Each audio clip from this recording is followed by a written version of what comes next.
Hey, fam.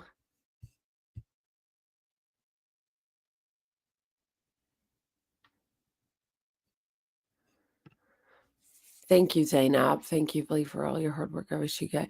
Thank you. Yeah, well, that's what the live is going to be about today. It's going to be about filing an FTC complaint against YouTube for this chicanery because basically what happened was, as you guys know the story because I've been documenting it and I will continue to document it.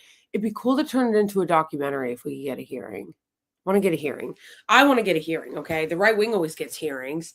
In fact, you know what I heard or saw? That the Judiciary Committee, okay, is going to have a hearing on censorship. Really? Tomorrow. They're going to have a hearing on censorship. That doesn't include anything about censorship against people who speak out about Palestine. It's basically just going to be right wingers complaining. People like Schellenberger are the witnesses, Matt Taibbi, and some clown from the so-called Free Press, which is a joke because that publication is like an Israeli regime rag. So LOL with that.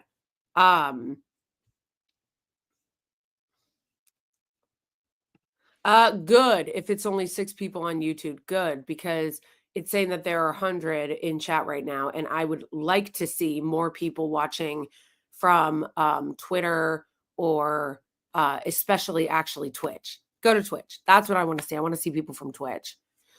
Um, speaking of YouTube's monopoly, the only reason why I'm using YouTube Live right now is because of the fact that they are the easiest to integrate. You can integrate YouTube with almost anything, with any streaming platform.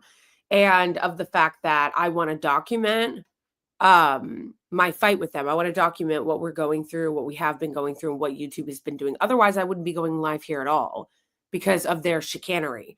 So actually, yeah, if you're on here, I would prefer that you guys go to Twitch and chat from Twitch.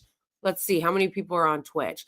Yeah, there's only okay, there's 140 people in here right now, and there's only 2 people in Twitch. Come on. Let's go. Move to Twitch, friends. Move to Twitch, folks. Because like I said, I am streaming from YouTube right now because I do want this documented on YouTube. What is happening on YouTube? I do. I want to document it on YouTube, and because of YouTube's easy integrations. But I also don't want to be like basically when YouTube permanently demonetizes somebody, they are profiting off of you for free. They're profiting off of my content for free, off of your engagement for free, and they're not paying me. And you know what I just saw last night? Okay, you know when like you can go to a person's page and hit super thanks and pay like leave tips on their videos.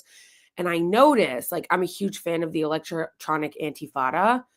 Ali Abunima is the executive director of the Electric Antifada. I love their channel. And I went there yesterday and went to go leave like a super thanks. And I realized that there was no option to. So that tells me that their channel has been demonetized also.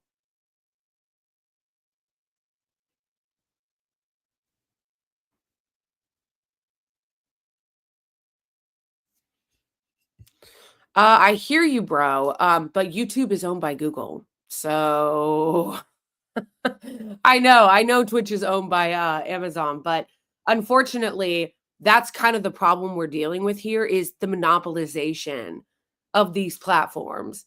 Google, which also has been Google just removed their pledge not to use AI to sell weapons. They had initially put out a pledge saying, no, at Google, we're not evil. So we're not going to use our AI technology to, sell weapons to the Israeli regime and things like that, AI weapons. They just removed that pledge. That is the problem with the kind of monopolization that we're dealing with right now. All the companies own each other. And YouTube is now just a subsidiary of Google in the same way that Twitch is of Amazon. So I hear you, but they're all bad is what I'm trying to say. It's like when people were like, I'm not going to be on Twitter because Elon Musk owns it. Okay, there are no good people that own any of these platforms, friends.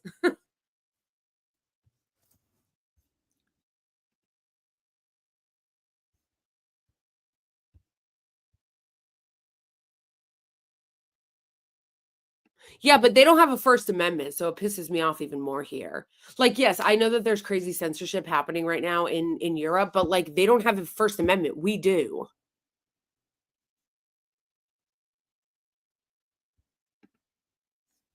They've been working. Yeah, exactly. They have. They have. So let's just keep it real about that.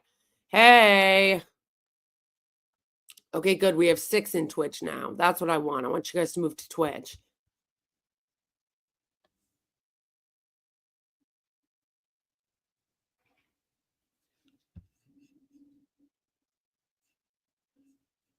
Yes, I remember that.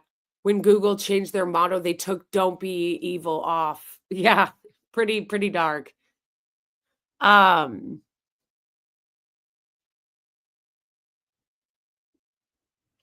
yeah, this is the problem with platforms like this is that they're too large. That's the problem. They're monopolies. They control everything. That's kind of the point. That's also the problem with YouTube.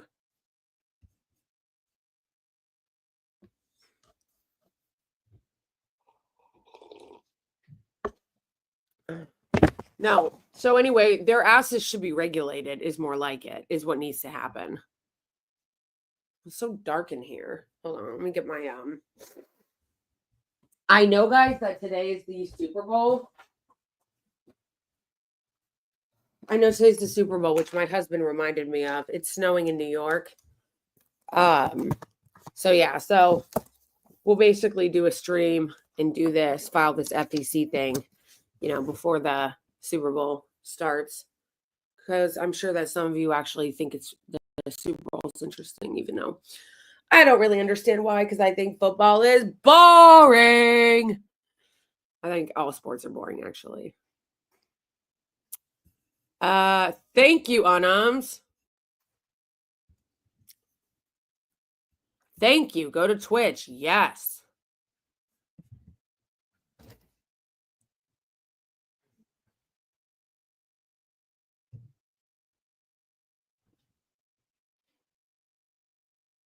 Anyway, okay, so I just told you guys that story about how they're doing a censorship, a big tech censorship hearing at the House Judiciary Committee. And my question is this: where are the left? Where are the left? Where are the Democrats? Where's the left? And why is this so-called censorship hearing being run by Republicans so that they can feel sorry for themselves and do propaganda and have a bunch of right-wingers, quote unquote, testify about big tech censorship? But if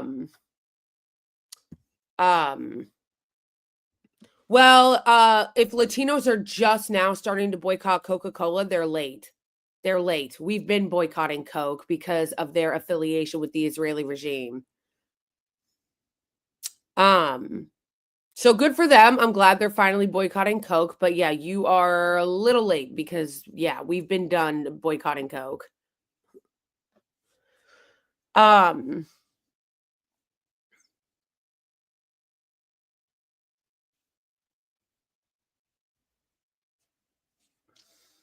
just lost my train of thought.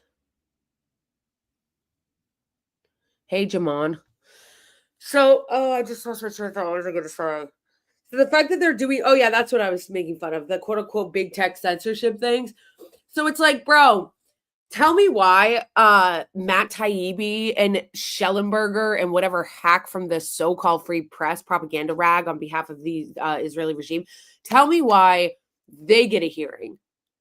They want to go talk at a hearing about big tech censorship, but they never, ever, ever, ever talk about the censorship on the left. Never. They never talk about the censorship happening to the left, happening to left creators. It's all just to do propaganda for the right wing.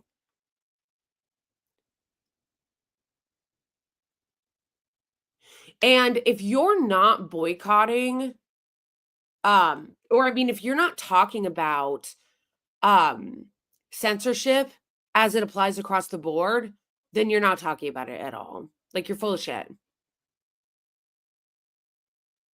If you think that censorship only matters when it's happening to your side, then you're full of shit. which they are, because as we've seen, when have you seen Schellenberger or the Free Press or Matt Taibbi speaking out about the censorship that's happening to people who talk about Palestine or censorship that's happening to people on the left? Do you see it? Do you see it? Nah, nah. No, in fact, the people with the so-called free press, they go even further. They go even further. They cheer the censorship of people that are pro-Palestine. It was their propaganda rag that were cheering the assaults on college campuses and the college students last year. So totally full of shit. Totally full of shit. Anyway, I should sit. I'm gonna make myself slightly more comfortable. Okay. Um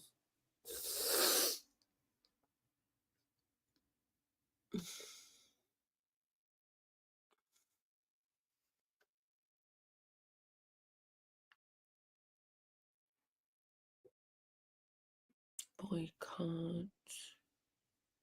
Yeah, and honestly, it's actually not. It sometimes can be hard. Sorry, I'm cold, okay? It's always freezing in my apartment, okay? Why you crying? You want to say hi to Aggie, you guys? Say hi, Aggie. Why you crying? My little ham is shaking. Ham shaking. Oh my god. Say hi to Jack shaking. Say hi to Jack shaking. Oh my god. Do you hear him? He's like, meh. My dog sings to me. He communicates with me, okay? Why you agree? I got. He's so cute. He's so perfect. Why are you perfect?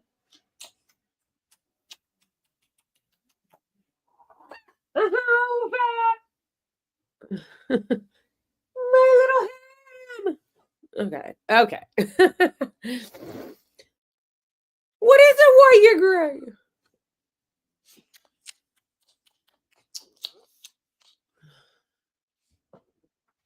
My little ham. My little ham. Oh my god. Oh my god.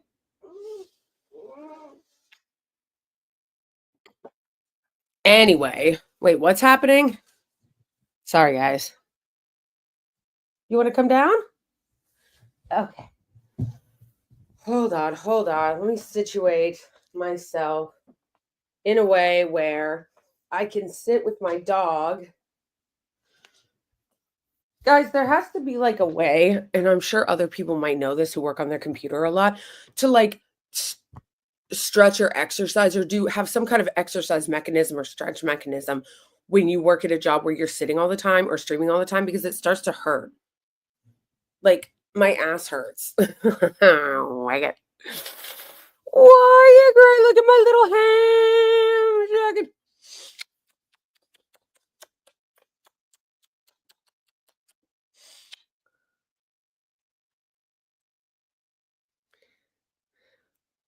Isn't he perfect?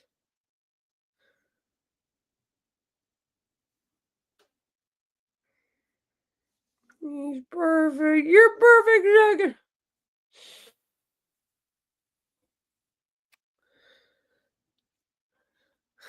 Oh my god. I know he is. He's perfect. Yeah, a lot of people think I have one dog. I actually have two. They're just not always in the same frame together. Okay. So, you guys know what we're doing today, right? I have to work on next steps. Let me give you guys the update.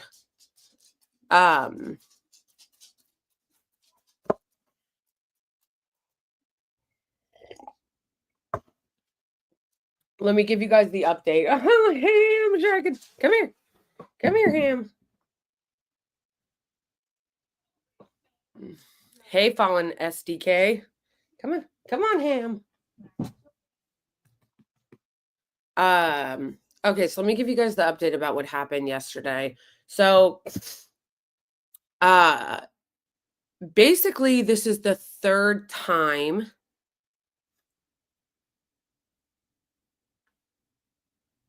I know it's hard. It's been a year and a half since I bought a Mountain Dew. Oh, that's funny. Yeah, no, I'm not gonna lie. I also hate watching sports channels. I was just telling my husband this earlier because they always have all these advertisements for really good fast food. I used to be really addicted to Mountain Dew. I've talked about that before here. And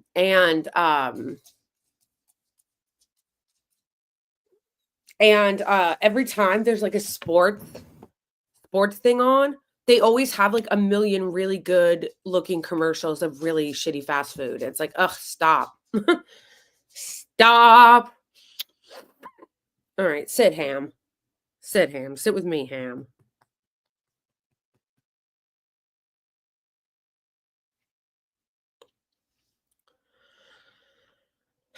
Okay, sorry, I'm getting distracted. But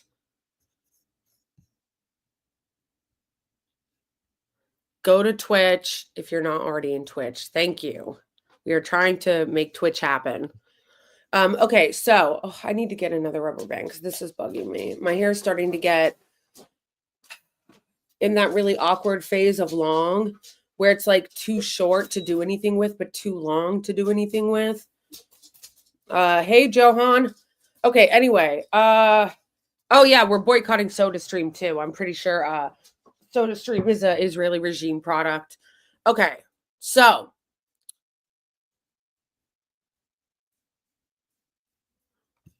yes, let's go in with these emojis.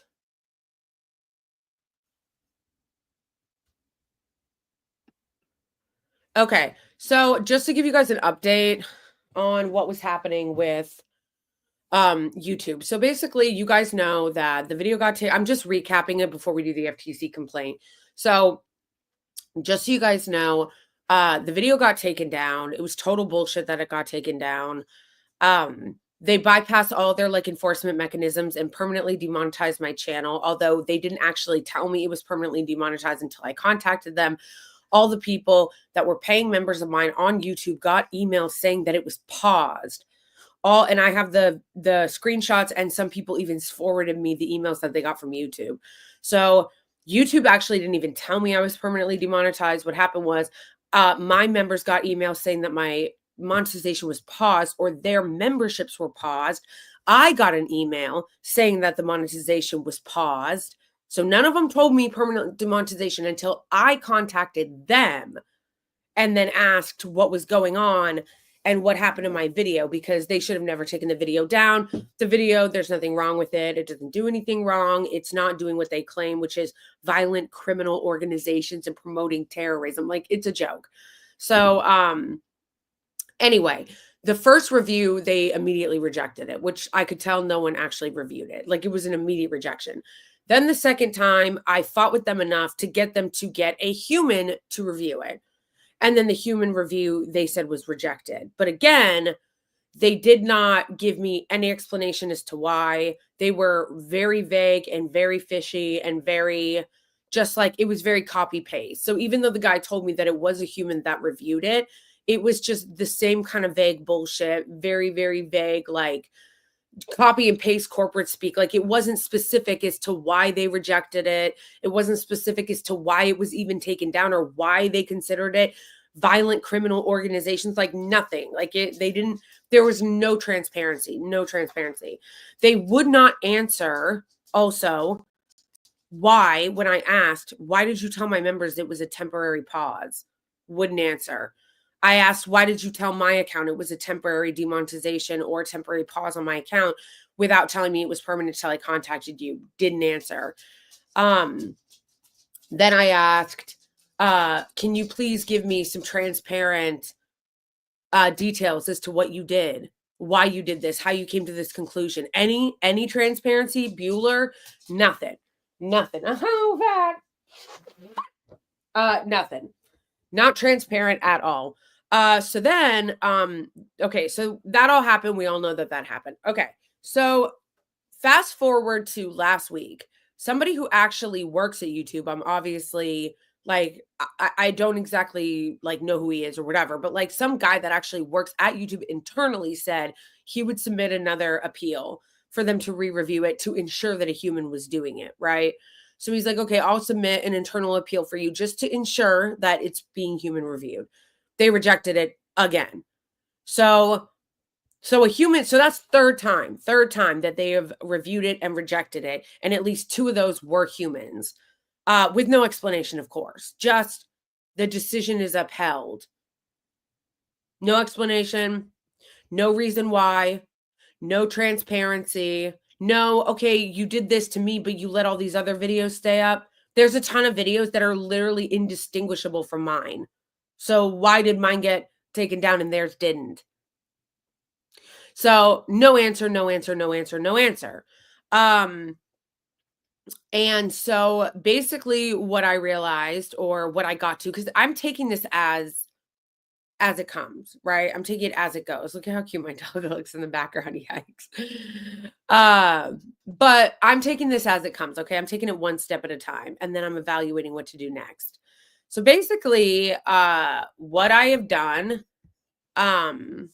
let's get more people in Twitch. We have 600 people watching and only 14 in Twitch. Let's go. Okay.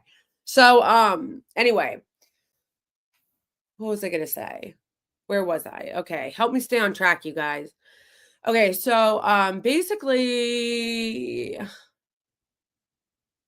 yes. Thank you.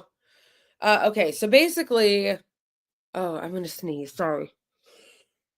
Excuse me. Okay. So yes, come to Twitch. Okay, so basically I think that that's where the update ends. Oh, thank you. It's not my hoodie, it's my husband's hoodie. I actually didn't even know what it was. People always like comment on it. They're always like, I love your hoodie. I'm like, I don't know what it is. I think he told me it's a skateboarding company, but I have no idea.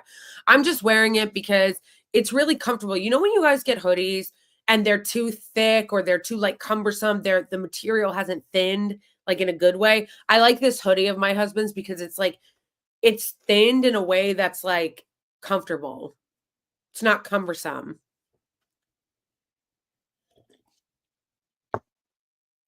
Anyway, thank you, Marks. I appreciate you. Marks was right. Because I have you guys, and you guys have been really, really helpful and amazingly supportive. So, yeah. So anyway, basically what I've told you guys, that I'm taking this one day at a time. I'm taking it as it comes. And every time something happens, I'm going to reevaluate and decide what the next step is. Right. So like, reevaluate, decide the next step, reevaluate, decide the next step. So to me, that was the last straw of trying to deal with YouTube internally, right? So like, once someone tells me they are internal to YouTube and they are going to submit a claim on my behalf and it still gets denied when I know I'm not wrong, okay? I know I'm not wrong. Once that happens, that tells me that there is no more point in trying to address YouTube internally. I've tried to address it internally with YouTube. I've tried to get YouTube to understand. I've tried to work with YouTube internally. And we're at the point where once this guy's telling me, yeah, I sent it in, a human did review it internally and they upheld it. Okay, well, now I can't deal with YouTube internally anymore. I've exhausted that portion, right? So, yeah. So what I'm saying is I've exhausted all my options with dealing with YouTube directly. All of my attempts to deal with YouTube directly and to go internally through YouTube have been exhausted, and they're still doing it. And the reason why I'm not letting it go and I'm looking for next steps is because I know that I'm not wrong. I am not wrong. They should have never taken down the video. There was nothing wrong with the video. And even if there was something wrong with the video, the fact that they demonetized my entire channel permanently without actually telling me it was permanent, while telling my members it was only temporary, over that on a warning, and the fact that they continue to review it and reject it, is making me convinced that I'm being targeted. That there is somebody that works there that's targeting me. There is somebody that is internal there that is being told, harass this creator, flag this creator, watch this creator. I think that Now, let me just say, let's just pretend that that's not true. Let me pretend for a second that I'm flattering myself and that these people don't actually know who I am. They don't give a shit, and I'm not being targeted. Okay, let's just say for the sake of argument that that's the case.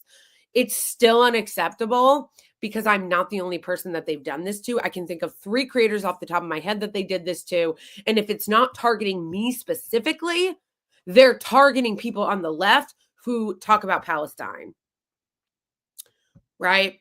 So actually, it really doesn't matter if it's personally targeted against me. Do I think that based on the way they've acted that I am being personally targeted? Yes, I do. Because tell me why this happened twice in 6 months. Tell me why it happened twice in 6 months. Okay. And tell me why the first time it happened, they backpedal, and reinstated it, but never apologized and never admitted any wrongdoing. They just acted like it was a mistake. Um, yeah. So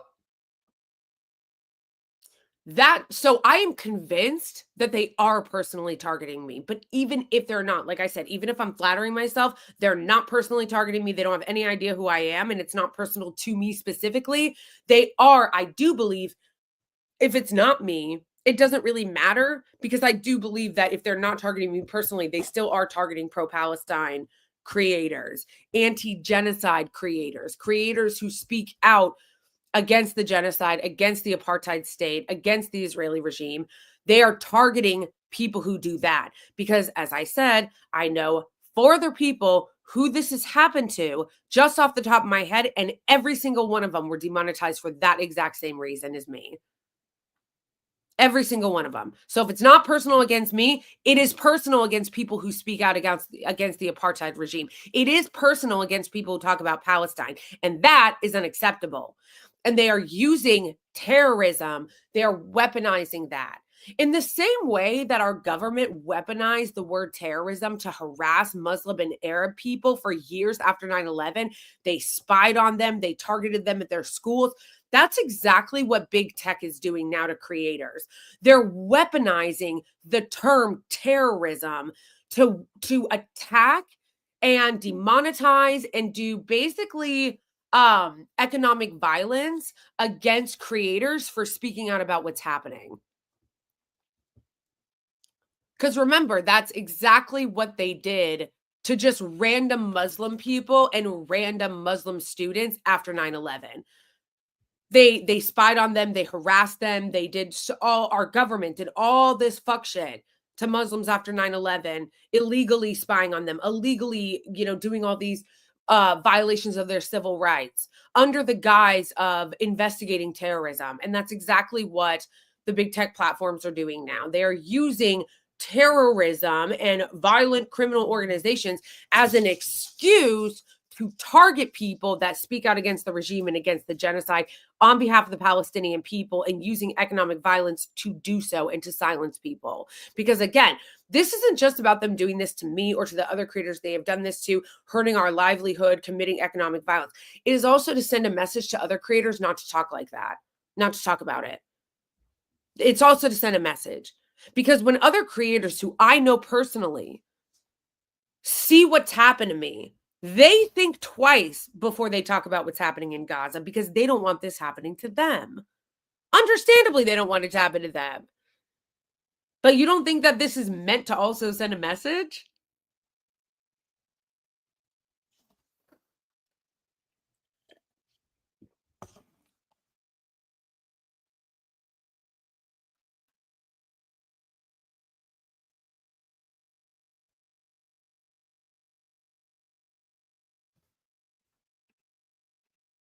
Exactly. Thank you. From YouTube to Twitch. Yes, thank you. And you guys are also helping me with Twitch in the sense that, like, you're helping me understand, like, how to use it. Like, you guys, somebody explained to me the other day how rating works, like, all of that stuff.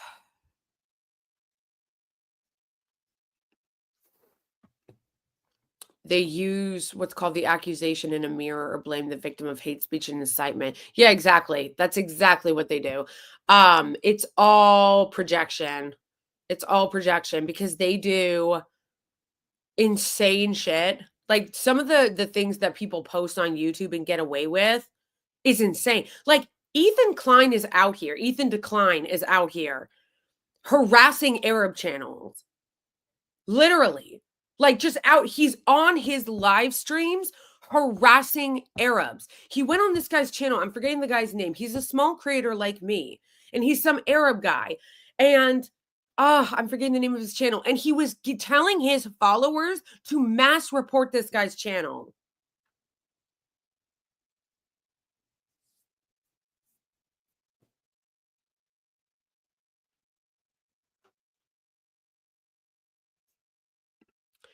Exactly, wizard. Thank you. Thank you for pointing out that out. This is true.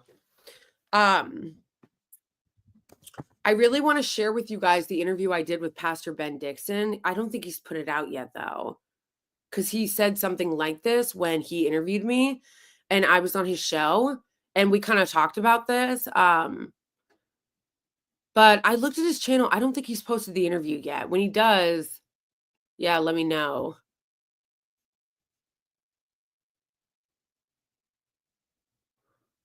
Oh, and also, I know Ethan Decline is out here on his channel harassing Muslim creators, but then also, like, it would not surprise me at all if he was the one that was targeting my channel because um not only does he spend all of his time harassing Muslim and Arab creators on his channel and getting people to mass report them, same with Destiny, doing the same shit. But and then they say insane shit and YouTube is fine with it. Like, no, get the fuck out of here. You're not going to convince me that YouTube has no problem with the way that Ethan Decline has been behaving or Destiny, but they have a problem with people like me. Like, get out of here. And Ethan Decline took my photo and made it his story and was crying about my tweet about Hassan because he's like deranged and obsessed with Hassan. Like, Hassan lives in Ethan's head rent-free 24/7. Like, it's actually fucking weird. It's actually weird. Like, I get having a little bit of bitterness toward an ex-friend. I actually do get that. When you are friends with someone and the friendship falls apart, it goes sour, it ends in a bad way, there is a natural grieving process, coping process where you're mad about it. But it's to the point where it's like actually deranged. Like, he gets worse over time when it comes to Hassan, not better.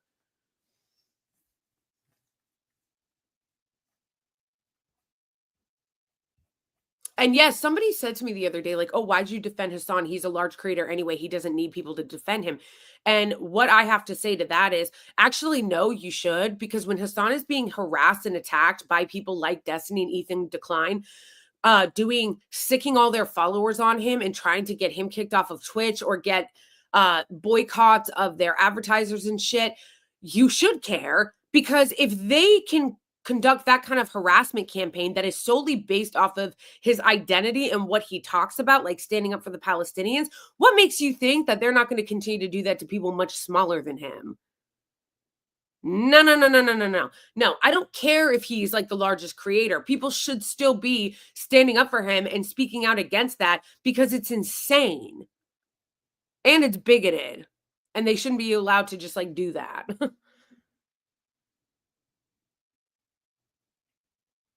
Exactly, exactly, exactly, exactly. Like this is about the principle. You should not, nobody should tolerate or allow them going after Hassan for these reasons that are just a bigoted and just anti-Palestinian and Islamophobic. Because you think that if they are going to do that to him, they're not going to do that to all the small creators.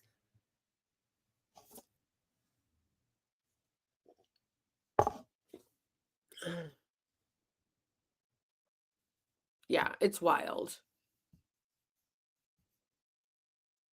You know what? I forgot to put some music on.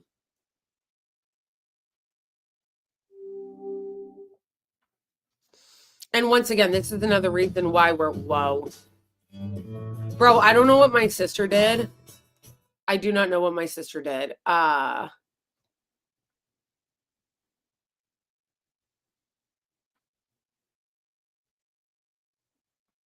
She somehow made it so that every time I turn on my TV, Dawson's Creek is on.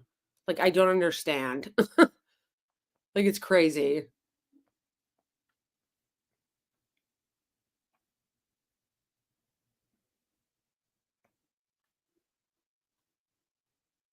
No, and obviously what's happening with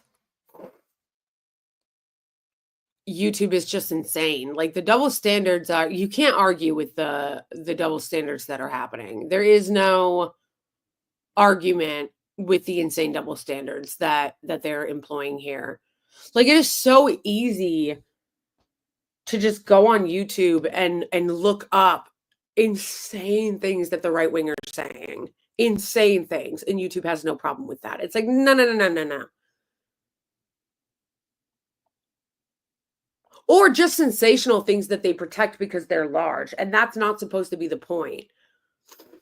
You shouldn't just be defending something solely based off of the fact that okay, I don't the fact that they're big. That's not how it's supposed to work. You're supposed to be able oh, that's cute. This one has snow.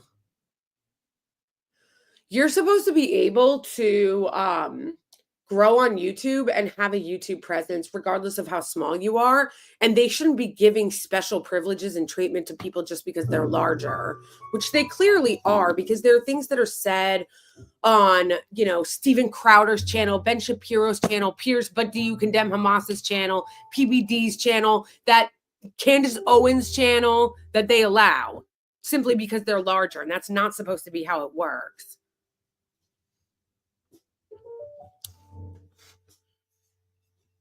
All right. I'm going to heat up my coffee and pee, and then we're going to file this. Because again, once again, the reason why this matters and the reason why I'm filing an FTC complaint and why the government aspect of this matters is because of the fact that YouTube is a monopoly. And they are supposed to be a platform that is equal to all creators. They're supposed to be a platform that is equal and even-handed to all of its creators. And they get special privileges in Congress because of that.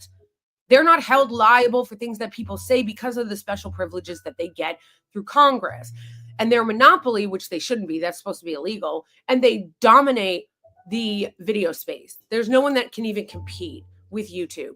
So they should not be allowed to target and squelch and unfairly penalize and unfairly give special privileges to some channels but not others when they are the dominant video sharing platform in the space. Hold on. Let me heat this up.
Sorry, I had to heat it up twice.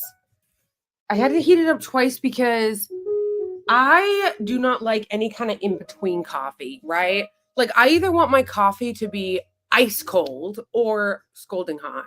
Like, none of this in between shit.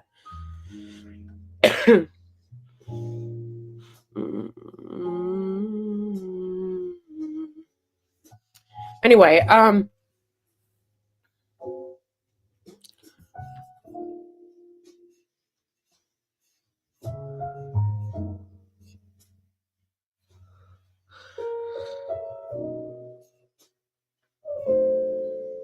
false claims.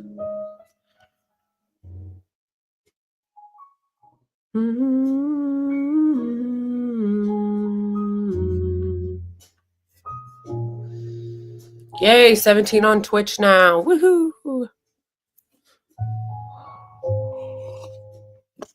Yes. Let's do it together. Yes, Johan. Because, again, this is something that I'm telling you everybody should care about. This is not just about me. This is not just about my channel. It's not even just about the other channels that were targeted, although it is. It's that, first of all, you're never going to get anywhere fighting back against anything in this country if you only do it alone with your side, right?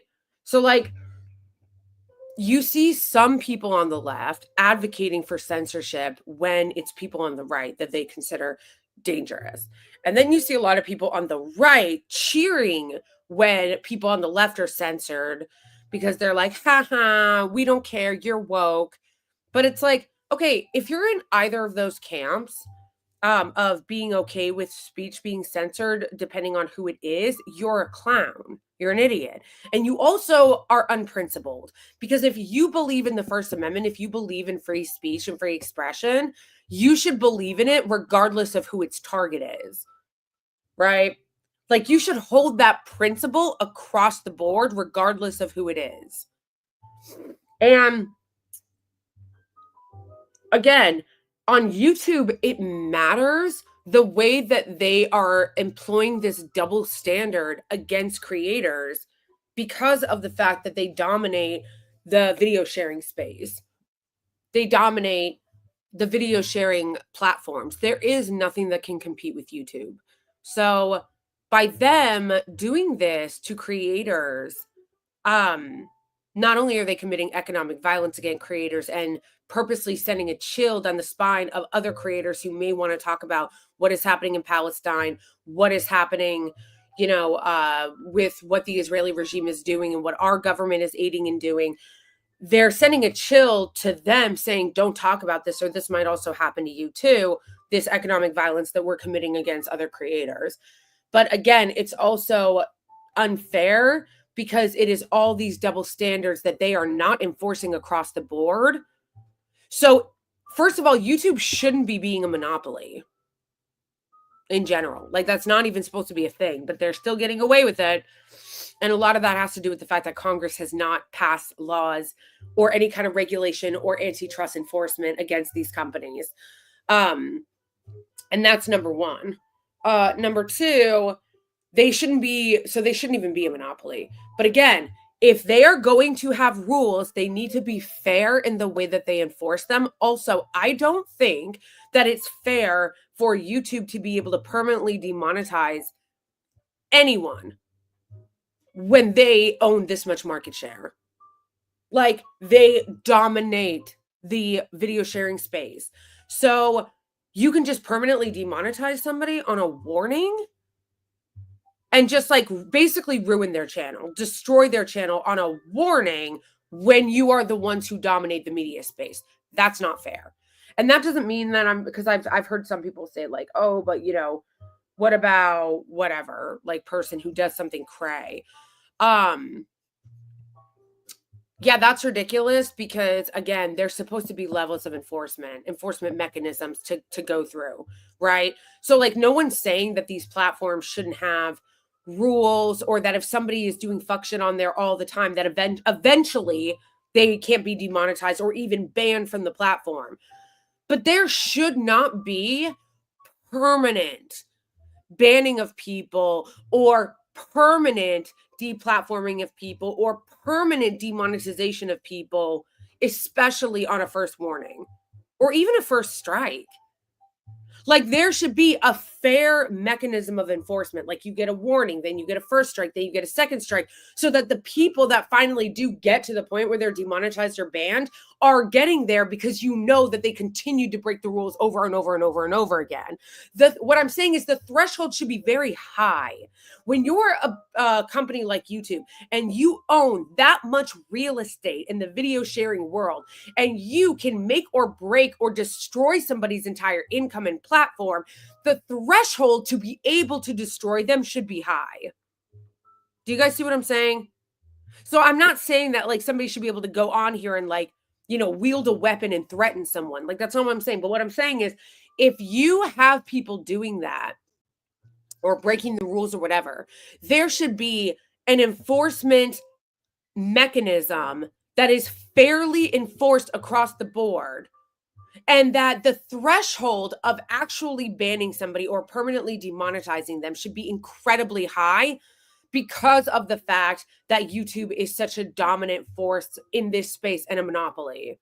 And a person can't just like go to a different platform. Like to demonetize somebody is destroying many people's entire livelihoods. And I'm not exaggerating when I say that. I got to know someone recently on YouTube who had this happen to them and it literally ruined their lives over a meme, by the way. They posted a meme and they had no previous violations. The threshold to be able to actually ruin someone's economic livelihood should be a lot higher than a warning. And it works like that in jobs. Why shouldn't it work that way in the creator space, right? We have no protections. If you're in a regular job, right? Labor people have fought to make it so that you just can't get fired for fucking nothing. And if you do get fired for fucking nothing, you can sue their asses. So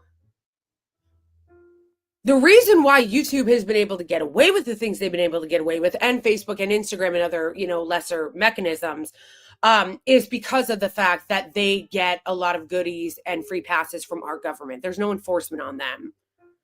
And even Facebook, Meta, who I think are horrible, even they don't permanently demonetize people like that. They'll temporarily demonetize you. Like I got demonetized on Meta I think it was for 2 months. Like, okay, again, even if I don't agree with it and I think that it's wrong, I could understand doing a temporary demonetization on someone as a penalty. Okay, like you're breaking the rules. I don't think you should do it on a warning, but let's say it's a strike. You get a strike. Okay, I can understand that. You get temporarily demonetized because you're breaking their rules and there's a mechanism of enforcement. But permanently ruining someone's entire livelihood over a warning or even over a first strike. That would be like, because YouTube is the job of a lot of people, their entire income, their entire job, their entire everything is based on YouTube. Okay. That would be like you're at work and you make a mistake or even do something wrong and they fire you on the first warning. That generally doesn't happen. So if you don't do it in the workplace, you don't just fire someone off of whatever stupid mistake or a thing that they did wrong on a first warning. Why do they get to do it on YouTube? Why are they doing it on YouTube when YouTube is so many people's jobs? Make it make sense. Not only that, but basically what YouTube does when they permanently demonetize someone and not even temporarily demonetize them would be like in real life, you getting fired from a job and making it so you can never get hired again. That's the extremism that's happening with YouTube. Because if YouTube had just like demonetized my video that they should have never taken down or demonetized me for a month, then I would have been mad because I think it's bullshit. But I wouldn't be on a crusade over it because it's not the attempt to ruin someone's livelihood. It's a penalty that goes away after a certain point. But what YouTube is doing when they permanently demonetize somebody, especially on a first warning, what they're doing would be akin to a job in real life, firing someone and then making it so the person could never get a job again anywhere else. That's what they're doing. And we have labor protections for that reason, which they're trying to dismantle, of course, because they want to destroy the nation state and have our tech overlords run the country. Is that what you guys want? Right-wingers, anyone on the left, is that what you guys want?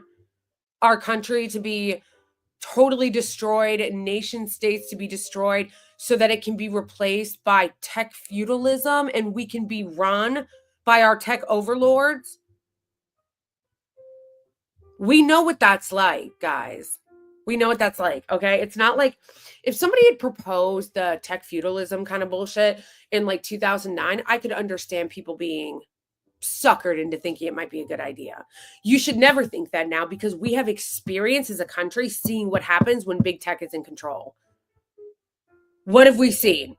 What's happening to me at YouTube? What is happening to me at YouTube and other people at YouTube is like something like this happening to somebody in real life with a 9-to-5 job, but there's no labor protections. None. Zero. No labor protections. And that's what they want. That's what the tech overlords want. Same thing with places like Lyft and Uber and Handy and all these other apps, right? What have those apps done? They have made it so that you have no protections in your workplace. You are at the whim of a tech company, of your tech overlords, as opposed to having a job where you get labor protections. Okay, so we can either just accept that and accept our tech overlords that are trying to take power now, or we can fight back. I know that there are a lot of people on the left that are like, fuck America, let America burn, fuck America, let it, like, whatever. But I just personally don't think that's a great idea, number one, because I actually love this country. I am patriotic as fuck, okay? But also, and I want to make it better, but also, people on the left, like communists and shit, seem to think that if we like destroy the United States, that we'll be able to build communism in its place, or we'll be able to build something new in its place. And while that's possible, it is far more likely that if the country is dismantled as the nation state, what's going to come in its place is not anything that the left envisions. What's going to come in its place is tech feudalism and our overlords in big tech running the joint and turning it into a bunch of network states where we're a bunch of fucking serfs to our tech overlords. And how do I know that? Because there is no one in the left at all in any space, socialist, communist, whatever, that actually has been working on building systems and plans to ensure that if the United States were to collapse, that would be ready. The tech people on the other side of that and the billionaire class, they have been prepping for this. And we see it.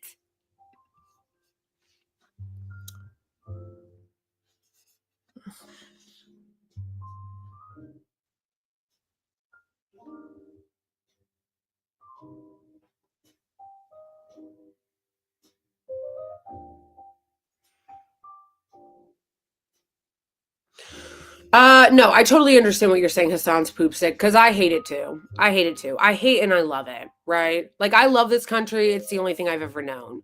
But I also hate it, right?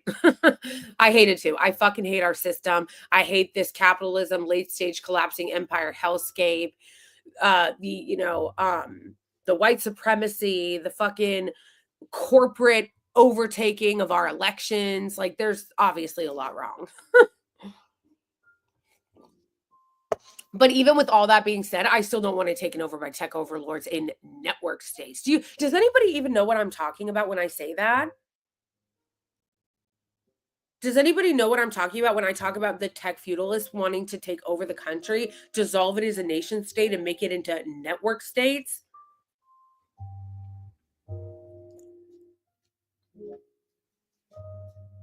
Also, that's the other thing that makes me think that the left is not prepared for any type of anything when it comes to ways to fight back against the fascists and the tech feudalists.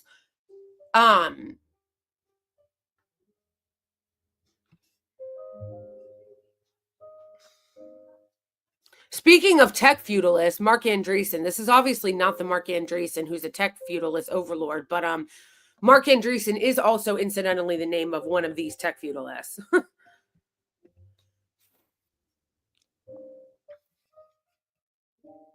Right, but also this is my thing too. When people on the left say that we need to yes, Yarvin is the one who kind of got this whole thing started.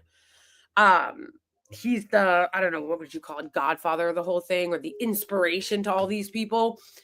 But anyway, the other thing that I wanted to point out in a way to say that the left is so not ready for any kind of socialism or communism or whatever is that, guys, I can't even get the left to rally around what's happening at YouTube half the time.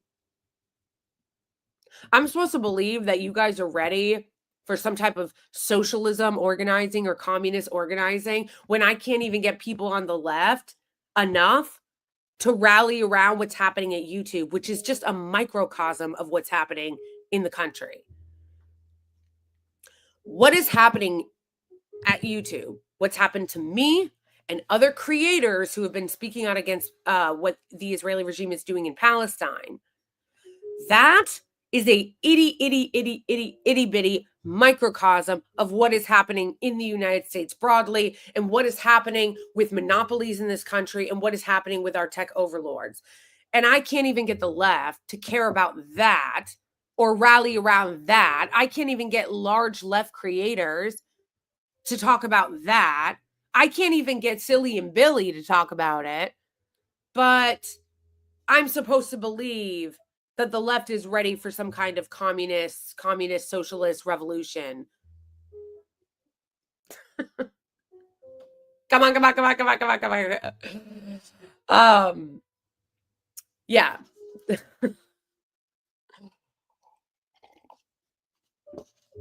And don't even get me started on the Democrats. We have no opposition, okay? When you think of Democrats standing up against what's happening, think of Chuck Schumer. We will win. Okay. All right. So also, hold on. Let me add my banner.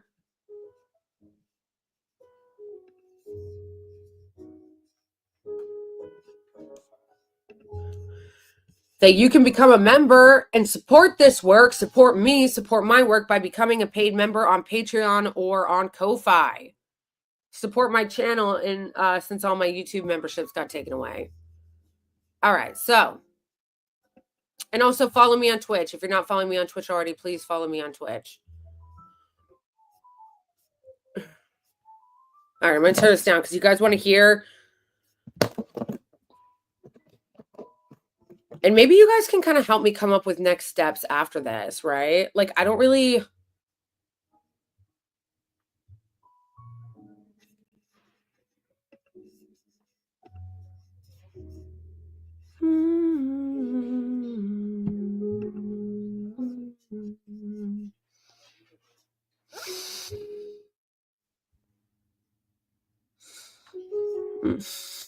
Okay, hold on.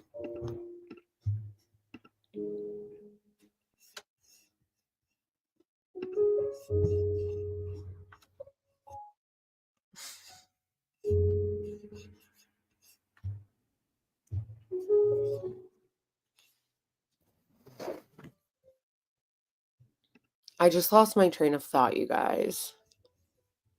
Let me go back to comments. No, I don't think I am a Twitch affiliate yet. That's why I need more people to follow on Twitch and get in Twitch chat.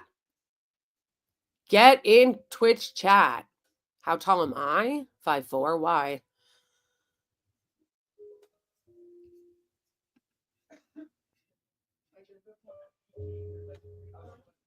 Wait.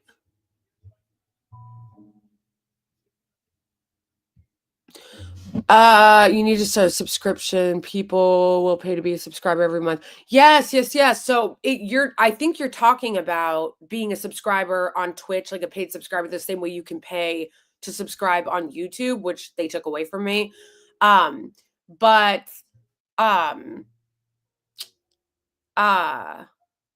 don't think that I can do that till I'm a Twitch partner. I don't think first of all, I don't even think I'm an affiliate yet.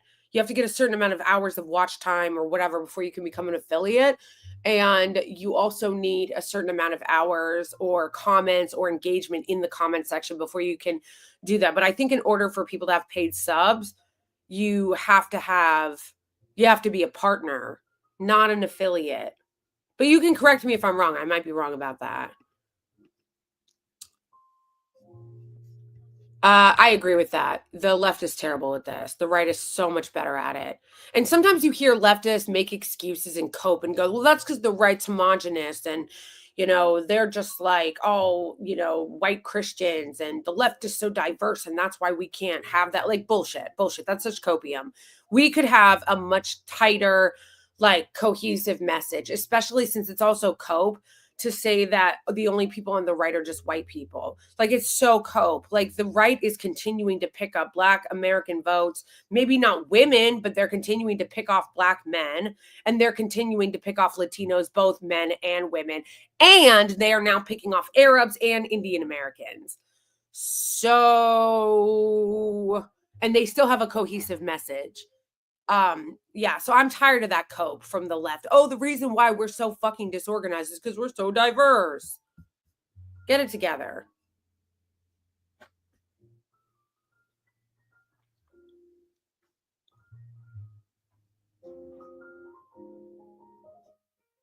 I forgot about that because Native Americans in this country, Indigenous Americans, have a very low voter participation rate for obvious reasons. But those who did vote, of Indigenous people in this country who did vote this election, Trump won their vote. Like embarrassing.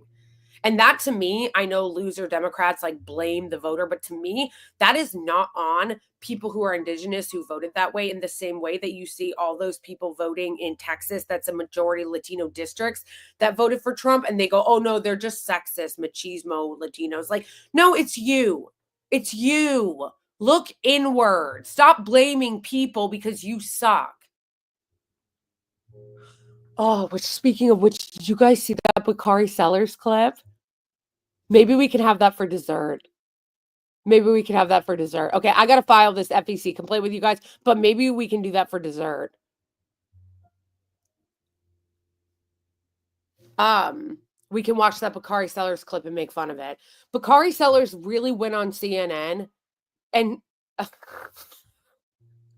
no, No, I don't want to ruin it. He went on CNN and was talking about how like people should have voted for Kamala Harris when he fucking paid for a primary against Rashida Tlaib. It's so embarrassing. Okay, we'll do that at the end. We'll do that at the end. Those of you who stick around to the end of this stream. We will watch that Bakari Sellers clip and make fun of it for dessert, okay?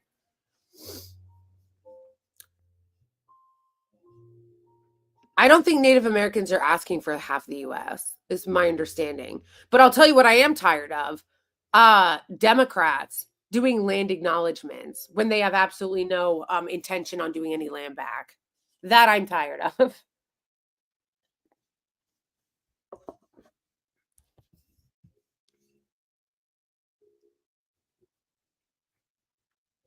Yeah, but that's what I'm saying. That's where the cope is coming from a lot of the Democrats, is that they keep insisting on saying that everybody on the right is just white people. It's such cope. It's like, no, it's not. And you're going to keep losing if you keep doing it. Remember, this is also moving the goalposts, because remember, back in like only a couple years ago, they kept saying on MSNBC, oh, demographics is destiny. Wait till the white people aren't the majority. The more this place becomes people of color, the more Democrats are going to be unstoppable. No one will be able to beat Democrats the browner the country becomes. How's that working? How's that working?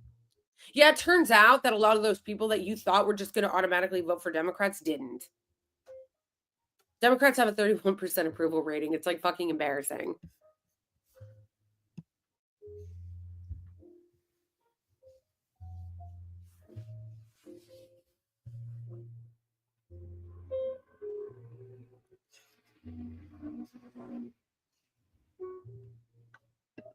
Link what? Are you going to link the Bakari Sellers thing? Okay. Well, if you do, let me know. Okay. So I'm going to read you guys, share with you what I wrote for the FTC complaint.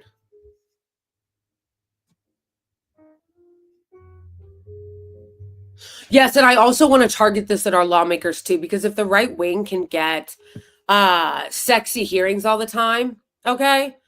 If the right wing gets to have sexy hearings on censorship all the time, I want some. I want us to have some. So that's the other thing I need you guys to help me to do is, again, this is the kind of stuff that makes me fucking crazy when the left talks about organizing and then won't actually lift a finger to help organize.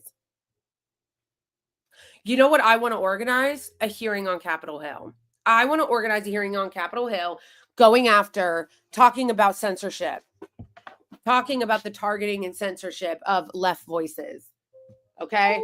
That's what I want to talk about. I want to talk about the targeting and censorship of leftist voices on YouTube. So, who's going to help me get a hearing? I want you guys to pay attention to the people in the left, on the left, that talk a lot about organizing and standing up for other leftists and leftist media. I want you to pay attention to those people and see if they're actually following through with that, with their actions, because a lot of them are not.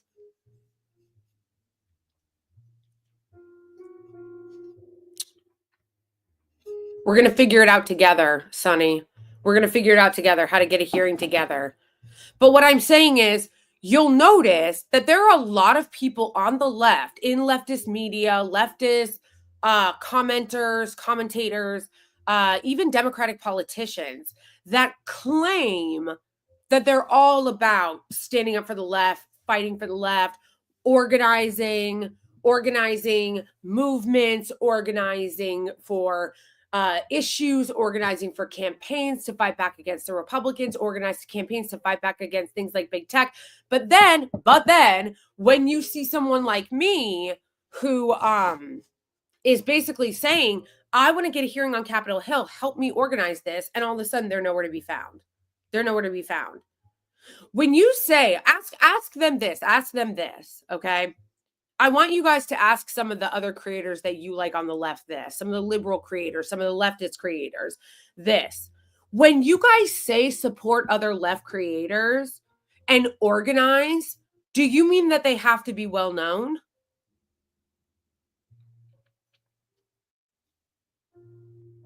Who do you mean? Do they have to be rich?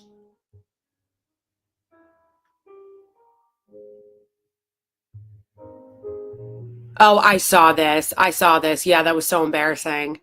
So embarrassing for her Brexit bullshit. Oh my gosh. Literal deep state government funding. Charlie Kirk is a creation of the Israeli lobby. No, but seriously, you guys, I need you to answer my question, okay? Answer my question. I need you guys to engage with the question. When people on the left or liberals, especially in media or even in government, say support other leftist creators, organize, or they love using that word, organize. Ask them if they only mean people who are rich. Do they only mean people who are rich? Do they only mean people who have a huge presence on YouTube? Do they only mean people who are really, really well known or have a lot of subs? Is that who they mean? Because we should ask them, all these people on the left, we should ask them why it is that when somebody is trying to organize something, they're nowhere to be found. Where are they? Because I'm asking, I want a hearing on Capitol Hill. I want a hearing on censorship. Don't tell me it can't be done, because guess who's doing it right now?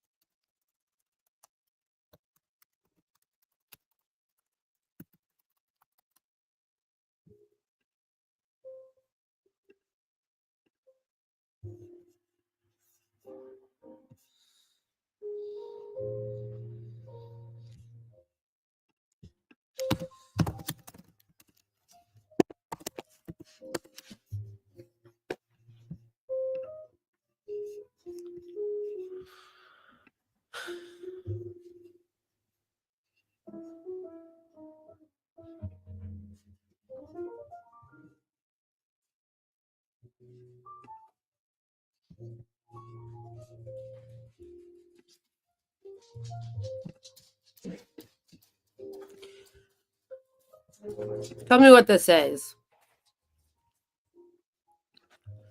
Tell me what this is.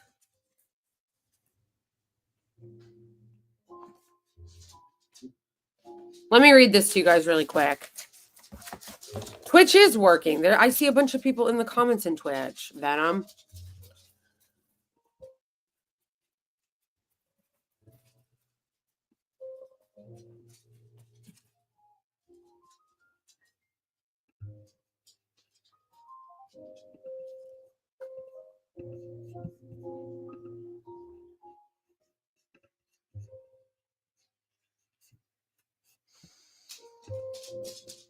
All right, let's read this. The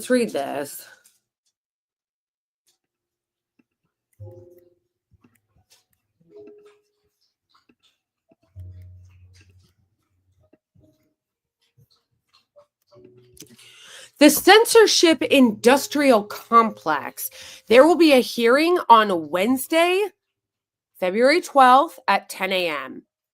The House Judiciary Committee will hold a hearing on Wednesday, February 12th, 2025 at 10 a.m. The hearing, The Censorship Industrial Complex, will examine the committee's role in uncovering the Biden-Harris administration's unconstitutional censorship campaign and will examine upcoming threats to free speech, including from AI and foreign governments. And you know who they have as witnesses? Matt Taibbi, who was very concerned about the Twitter files under Biden, but had no more concern once Elon took over. No concern about that, okay? He's a partisan hack. Another partisan hack, Michael Schellenberger, also of the Twitter files, who had nothing to say once Elon took over. In fact, he's an Elon bootlicker. He licks the boots constantly of Elon and is constantly trying to get in his good graces. And so did Matt Taibbi until Elon told him to buzz off. So it went from, we are investigative journalists going to uncover the censorship regime at Twitter, to, hey, can we gargle your balls? So this is how you know someone's a hack, okay? If somebody really is an investigative journalism that wants to talk about censorship, they will go after everyone who is in power. And it's not personal against or for anyone. It's not personal against or for the Biden administration or the Biden-Harris administration. It's not personal or against or for Donald Trump or his administration. It's not against or for Jack Dorsey. It's not against Elon Musk, but it's not for Elon Musk. If you're a true investigative journalist that wants to uncover censorship, you will go after the powerful and those who are in power and in control of those places, regardless of who is overseeing it. But you don't see that with Schellenberger or Taibbi. They're both ball garglers. It was all, let's uncover the Twitter files under Jack Dorsey. But then Elon Musk gets in power and they're like, Elon, please, please love me. Pathetic. Absolutely. And that's who they have. That's who they have talking about censorship as the witnesses. And then last but deranged, some person named Rupa Subramanya, who is a Canadian-based journalist, which why is there a Canadian here? I'm sorry, we're talking about censorship in America. Why is there a fucking Canadian on the panel? No shade or anything to Canada, but still, they're not the 51st state yet. From the Free Press. I need everyone to remember that the Free Press is a joke, okay? It is a joke. It is a Israeli propaganda rag. It's just literally Zionists who started it to launder Israeli regime propaganda and anti-trans hatred. That's all it is. Free Press. Why do these people always pick the most Orwellian fucking names? Why? They always pick the most Orwellian fucking names. They love to name everything free. The Patriot Act, which was a mass surveillance act in violation of Americans' freedoms. Free Press, which is anything but fucking free. Like, it's like, oh my gosh, why does everything have to always be so over the top Orwellian?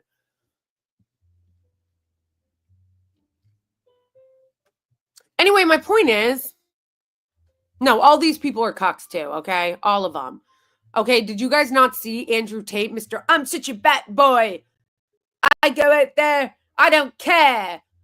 I'm so strong. Fuck the Matrix. And then he's like, oh, I think that Trump probably means well when he's talking about ethnically cleansing Gaza. Ah. Fuck out of here. Fuck out of here. What a bootlicker. What a cock. What happened to strong men? What happened to strong men? What happened to men that could actually fucking stand on business? Find me the man that stands on business, okay? None of these creeps do.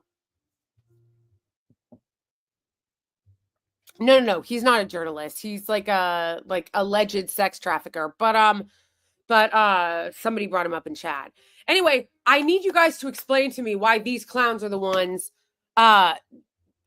testifying on big tech censorship. And you know what they're not going to do? They're not going to talk about the censorship of people who talk about Palestine. I guarantee you. In fact, maybe I should watch it. Should I watch it?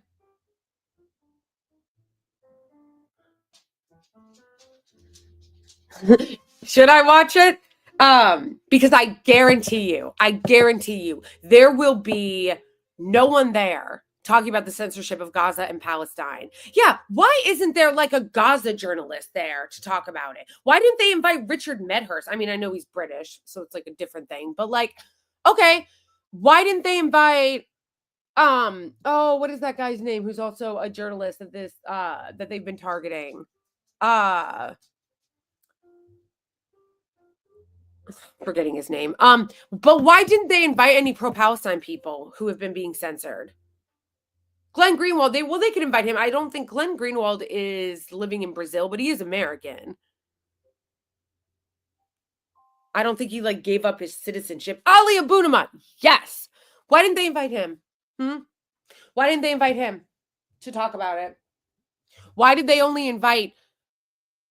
This is how you know these people are such clowns, you guys. These people are such clowns. They are not serious about censorship. They hold no principle.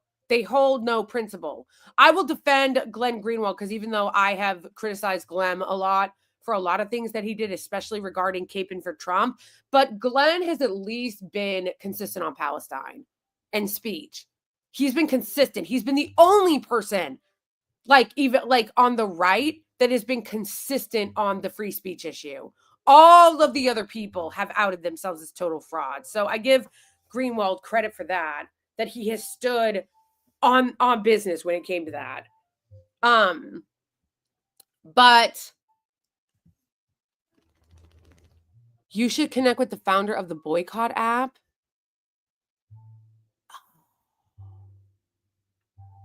That's crazy. Do you have his contact?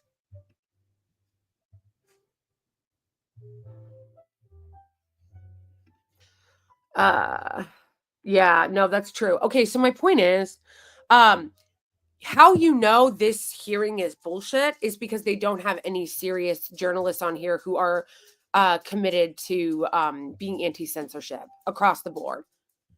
Like I said, the free press is a joke. It's a Zionist propaganda rag. They don't believe, they love censorship. They cheer censorship. Barry Weiss is the head of that rag. She literally cheered the censorship and the cracking down of the college campus student protesters. And once again, Matt Taibbi and Schellenberger are total frauds. They do not care about censorship. They hold no principle on free speech. If they did, their asses would be out here front and center condemning all of the mad censorship and the cancel culture that's been happening against people talking about Palestine and Gaza, but where they be. Exactly. They want to talk about fucking Biden as if Biden's even in office anymore.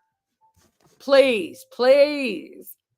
I think I might watch this hearing just to prove my point. Okay? I think I might watch this hearing just so that I can prove to you guys that everything I'm saying right now is going to be 100% accurate. Okay? Hear me now, quote me later. Not one of these frauds will speak out about the censorship that is happening from pro-Palestine people, from anti-genocide people, from people criticizing the Israeli regime. They will not talk about the crackdowns from YouTube that is happening to people like me. They will not talk about the crackdowns on Instagram because Instagram is also doing this kind of censorship. You won't hear any of it. You won't hear any of it. Hear me now, quote me later. Okay. Now, let's get to my thing. Okay. So this is my complaint, okay? Wait.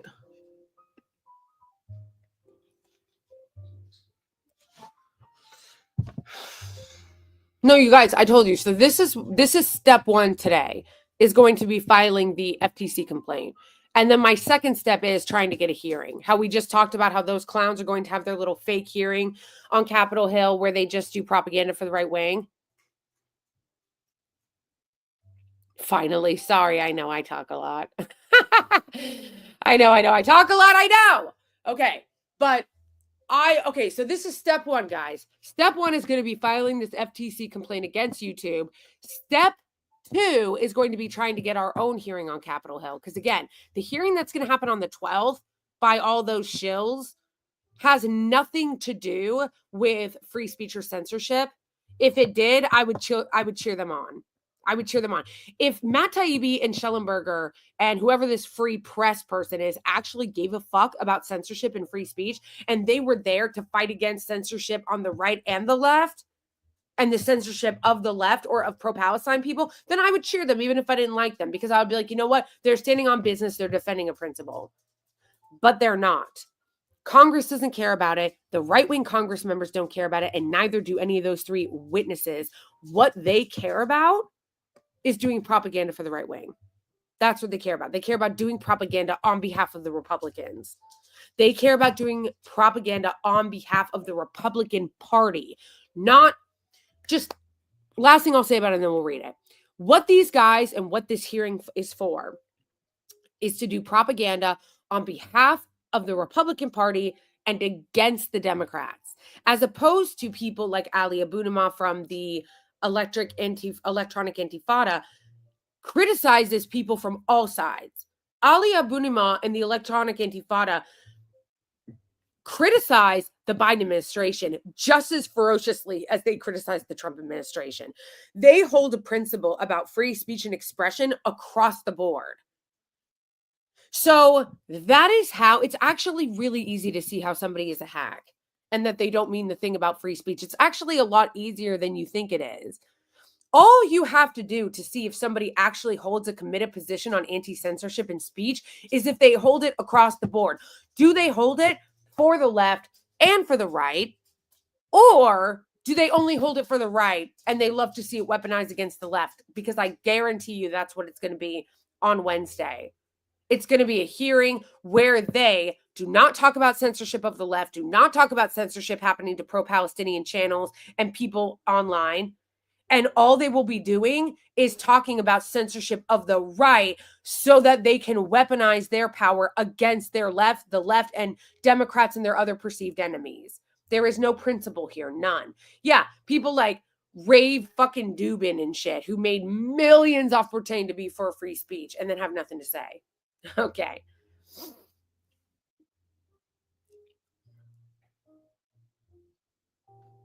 Oh my gosh, I know Russell Brand is such a fraud. He's such a fraud. I can't handle it. I can't handle it. I was on his ass early. I called him out for his fraud early. Okay, so let's focus. Let's regroup. We're going to read this, and you guys can tell me if you want me to add anything or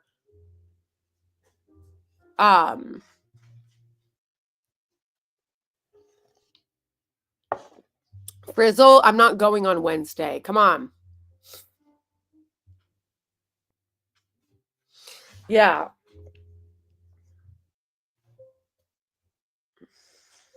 Ooh, I love hot Cheetos. You know that's my fave, right? Actually, I love Flamin' Hot Anything, honestly. Flamin' Hot Anything I'm obsessed with. I've recently been eating the Flamin' Hot popcorn. All right, so guys, I'm going to read this, and can you guys, give me your thoughts?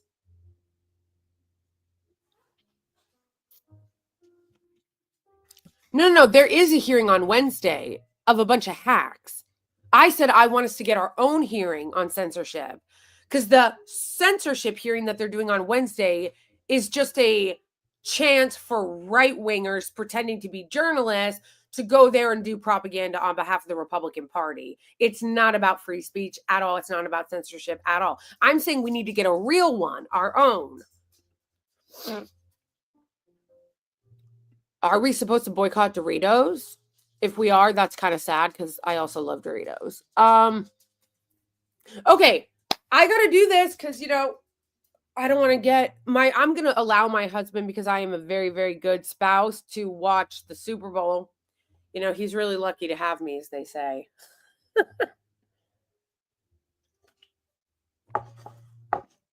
Anyway, oh, sorry, I got it now. Thanks. No worries. Okay, so, but I do want us to get our own hearing, okay? So that's going to be the next step. This is step one, filing the FTC complaint. The second step is going to be getting our hearing. And we need to contact people who are on the Judiciary Committee, people like Jamie Raskin and people like Jerry Nadler and shit. People like Jasmine Crockett, all these people that are on the Judiciary Committee. So, yeah. So we're going to read this, and you guys tell me if you think I should add anything. All right. We're going in.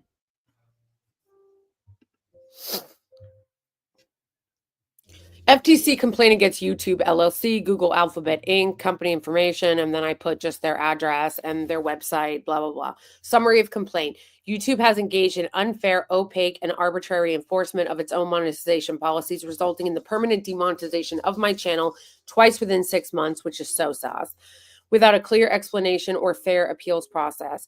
This decision was made despite YouTube's own policies explicitly stating that first-time violations result in only a warning and do not carry penalties.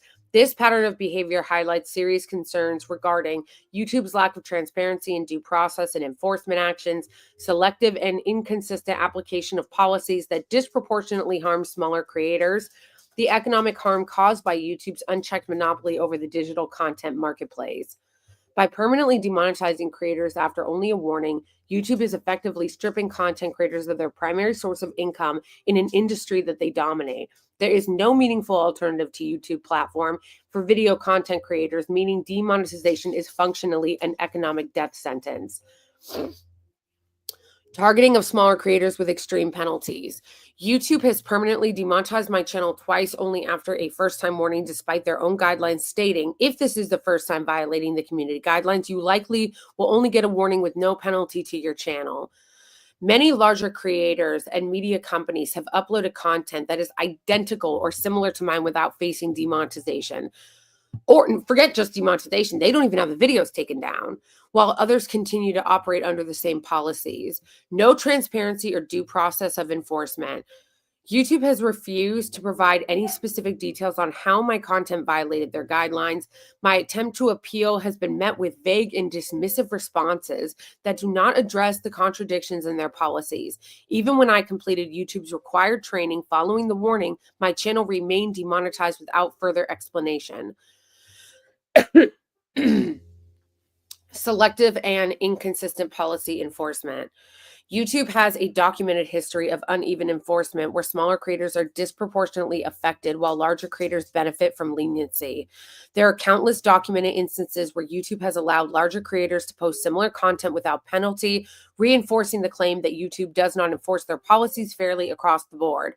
YouTube has provided no clear rationale for some channels are penalized while many others are not, creating a lack of trust in their enforcement mechanisms.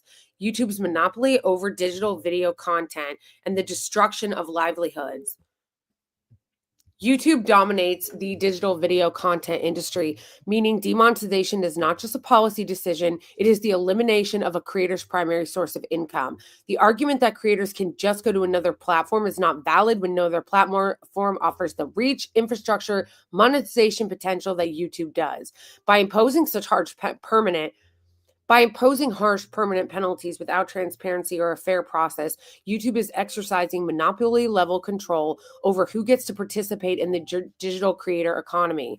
This has serious implications for free speech, fair competition, and the ability of individuals to sustain themselves through online content creation. Especially since, like I said, it's not like, they're actually doing this in a worse way than any other fucking platform. Because this isn't the case on any other platform. Any other platform, you get demonetized either after multiple warnings, multiple strikes. Or if you do get permanently demonetized or banned, it's only for a short period of time and then you can just create another account or you can remonetize. YouTube is basically saying, if you do one thing that violates our policies, even on a warning, your channel is dead permanently. What?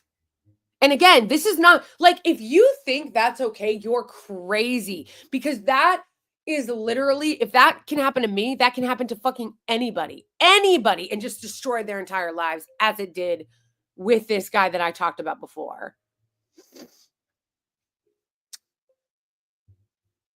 Wait, what did Anam say?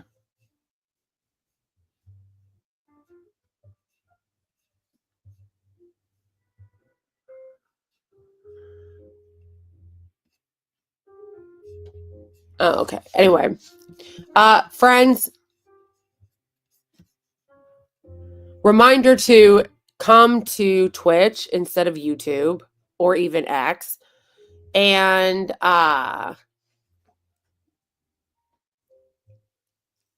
let's stay on topic here. Yeah, you're right. Nobody cares until it happens to them. Although I care. I called it out when it was happening to other people, not just me. So requested action from the FTC. Investigate YouTube's demonetization practices, particularly its inconsistent enforcement and its lack of transparency. Ensure that YouTube follows its own stated policy and does not impose penalties beyond what their guidelines dictate. Mandate that YouTube provide clear, specific explanations when taking punitive action against their creators rather than vague and dismissive responses. Examine whether YouTube's actions constitute anti-competitive behavior, as their company effectively holds monopoly power and control over the creator economy and is using that power to arbitrarily decide who can and cannot monetize their content. YouTube's arbitrary and inconsistent enforcement of its monetization policies is directly harming smaller creators, many of whom rely on this platform for their livelihood. Without transparency, accountability, or a fair appeals process, YouTube is exercising unchecked power over content creators in a way that stifles competition and suppresses voices. I urge the FTC to take action and investigate YouTube's harmful and deceptive practices before more creators suffer the same fate. All right. So the question is, Amazon owns Twitch. Okay, stop asking separate questions, guys. We're talking about this. Yeah, Dan Clancy is the CEO. We're talking about this, friends. Talking about this. I need commentary. I need feedback on this.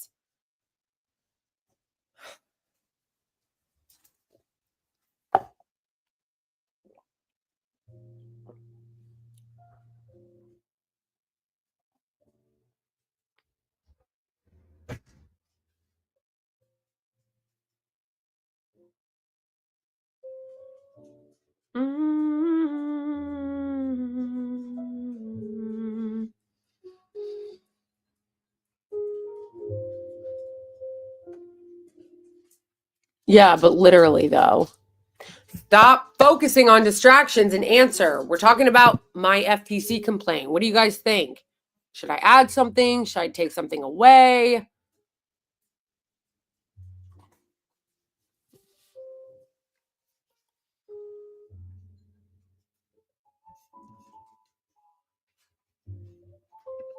Thank you.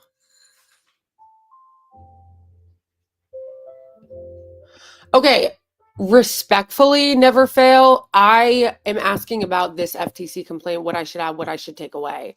I don't need to speculate whether YouTube is compromised. We know that. We know that. It's action time.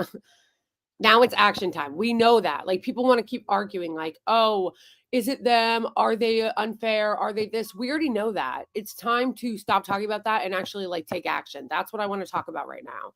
I want to talk about my FTC complaint. Should I add anything to it? Should I take it away? And then what our next steps are going to be, which I think should be getting a hearing on Capitol Hill on the Judiciary Committee for censorship and have them investigate YouTube. And how to get that done. Or if anybody has better suggestions.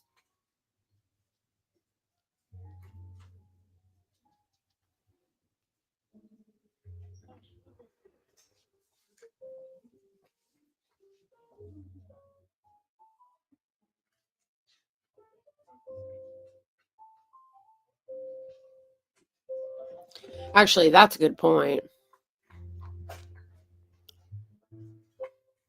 You do not need a lawyer to file an FTC complaint. Anybody can. But it is a good point to, as you said, look into other people's FTC complaints to see kind of what they said.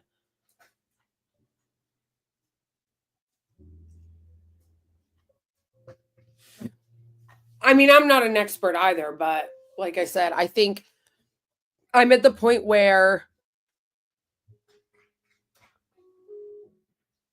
I think that I'm at the point now where I'm just trying to figure out next steps. And if anybody has better suggestions, then feel free to share them. But in my opinion, I think next steps should be file this FTC complaint and then start reaching out to lawmakers to try to get a hearing. I also have reached out to a few digital advocacy groups that I'm still waiting to hear back from.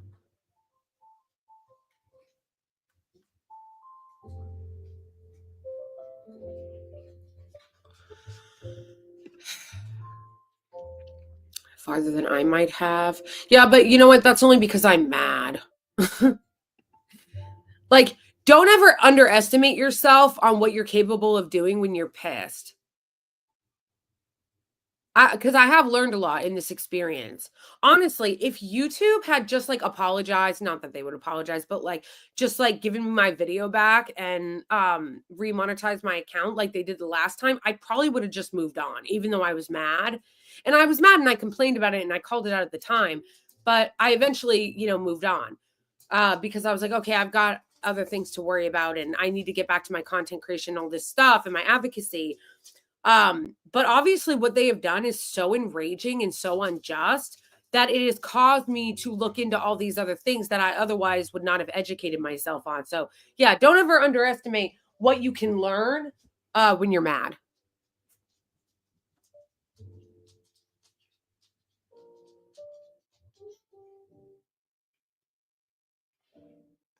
Overcon.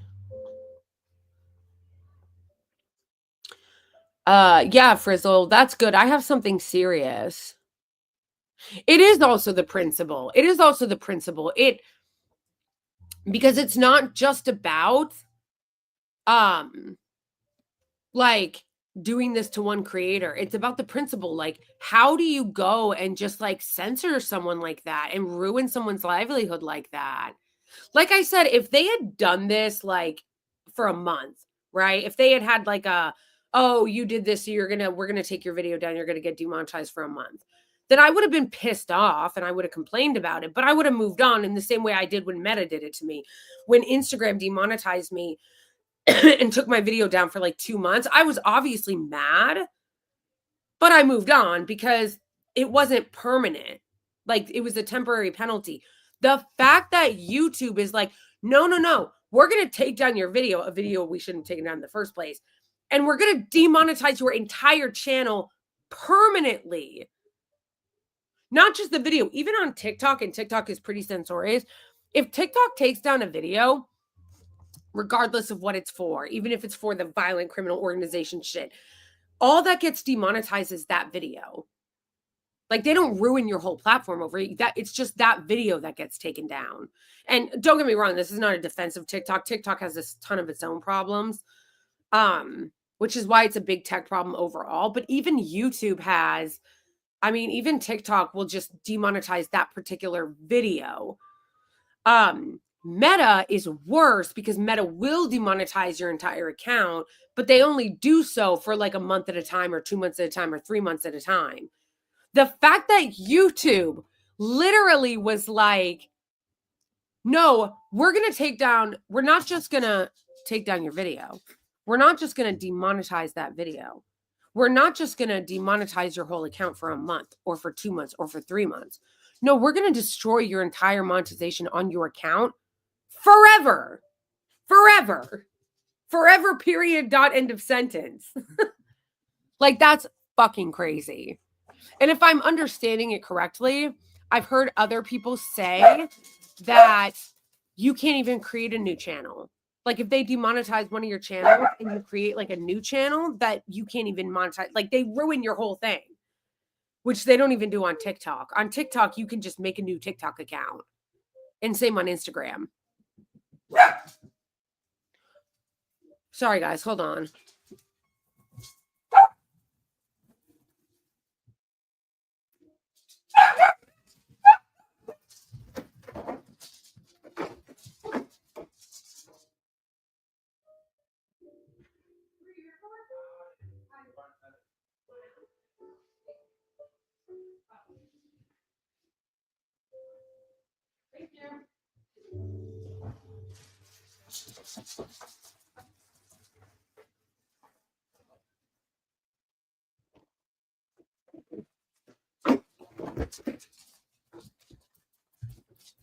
Shit, now I kind of feel bad, guys. I feel bad. I was ignoring my buzzer because I thought that they were just buzzing to buzz, like for somebody else. Because they do that in my building all the time. Where like they'll buzz, they'll buzz my building for like totally unrelated shit for like somebody else in the building. So I thought that's what they were doing, but it actually was for me.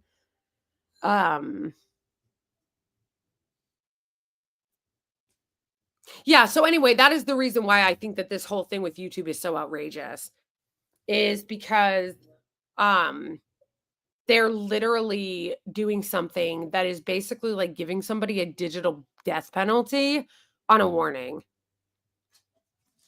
That's so crazy. That's so crazy. Especially since, like I said, I would be mad, but I would move on and let it go and get over it, and still think it's unfair if it was like, "Yeah, we're gonna demonetize this particular video, or we're gonna demonetize your account for a month or 2 months." Forever, forever, from the platform that literally dominates the digital space. That's crazy. That's crazy. And again, you can't even create a new account from what I've heard, because if they demonetize one account, they'll demonetize every channel that you have.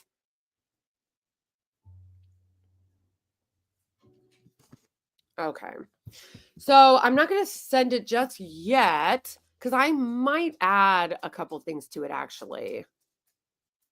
The reason why I might not send it yet, I was going to send it on stream, but then somebody actually made the good point saying I should look at other people's FTC complaints. So I actually do kind of want to do that. I want to look at what other people have done, what other FTC complaints people have filed, and see if I can do that and look at what they have to say and to see if I want to add anything. Like, do I want to add anything? Look at what some other people have filed FTC complaints. Do I want to add anything? Do I want to take anything away? And then send it. But yeah, next steps. I heard somebody say earlier that it might be a good idea to create an organization, but also not an organization, but like a theme that I'm working under, like a banner. Um,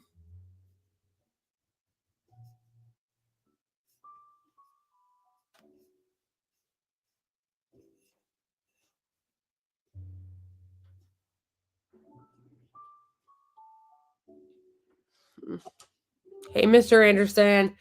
Yes, that's what I want to see. More Twitch.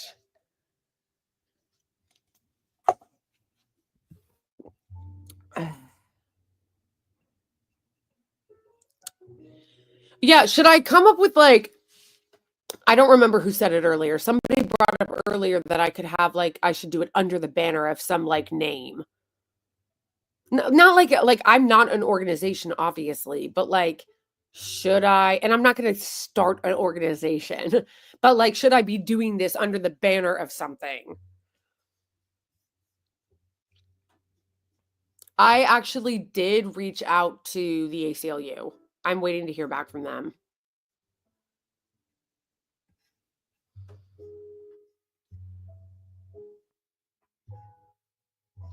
Actually, why isn't the Anti-Defamation League defending me? Why aren't they defending me? The bullshit, horseshit, fraud ADL. Why aren't they defending me? Because you know what? To call me a terrorist basically is defamation. Okay? You are defaming me and every other content creator by insinuating that we're terrorists or terrorist sympathizers. Which they did to Richard Medhurst too. They said Richard Medhurst was actually a part of Hamas, which is so insane and embarrassing. But unfortunately, which is going to make it even harder for Richard Medhurst, he is not American, so he has even less protection.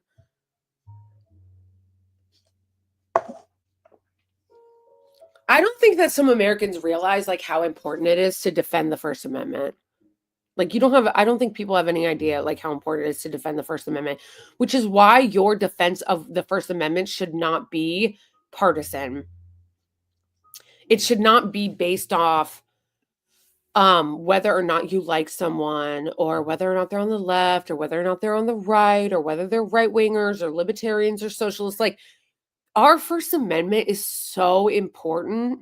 It's so important. It's already under assault. Like we should not be you should not be defending or being against speech depending on who it's targeting. Like you should be protecting the First Amendment regardless of who it's for.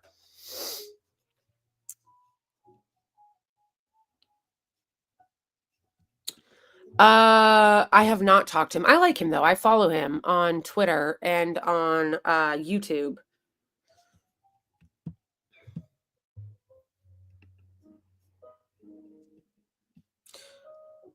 He doesn't have I was about to say maybe I wish he would have me on, but he doesn't really have people on his show. Like, he doesn't do, like, a live show. He kinda just makes, like, what do you call those, video essays? He did a really good one on, Ethan Decline.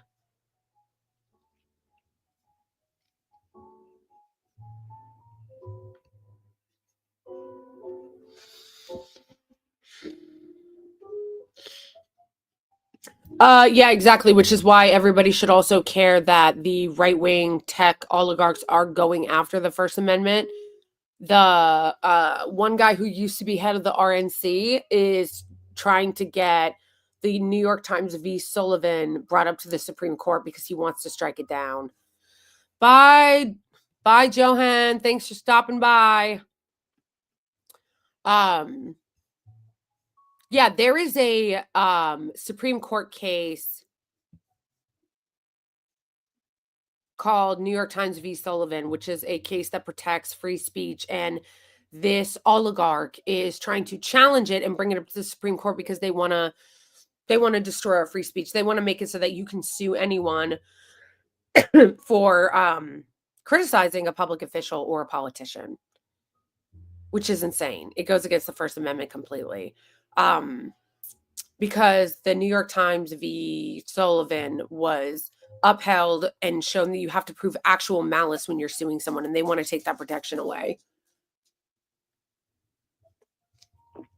Honestly, I think it's pathetic how little resistance there is from the liberals.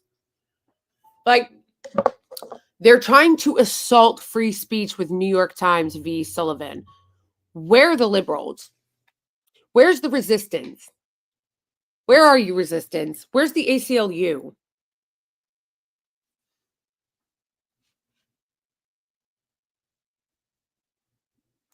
I tried to reach out to the head of it. I have not heard from him yet. But I also imagine he's probably really busy. I love their channel. And yes, I do think that their channel was demonetized because I noticed when I went on YouTube, I was watching a video and I wanted to leave like a tip, the super thanks. They had no option to do so, which tells me that their channel has been demonetized, which is also bullshit. Because they're not just content creators, which they shouldn't be doing that to any of us anyway. They're actual journalists. So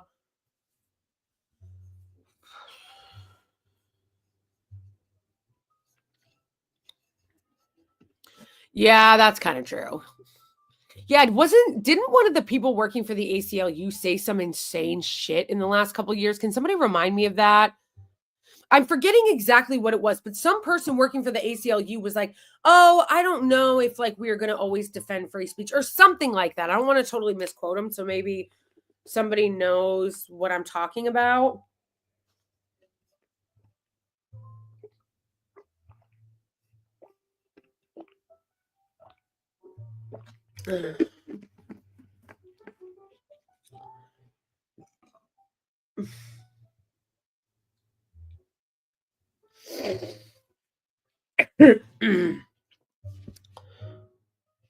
The ex-ACLU president. Yeah, but does anybody remember what they said? Yeah, of course. But that's what I'm saying. Everyone's always like, oh, who's going to stand up and do something about it? Who's going to fight back? Okay, well, how come no one is? How come no one is? Where the fuck is the ACLU?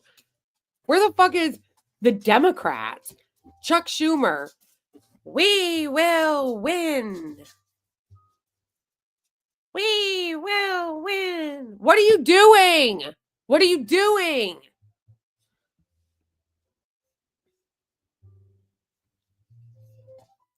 Does no one remember what the ACLU guy said?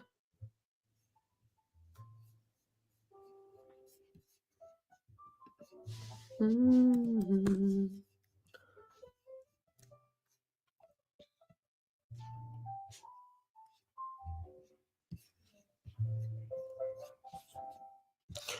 I can't. One of the funniest things that has happened this year so far is Vivek Ramaswamy getting canceled by the right because he called people late.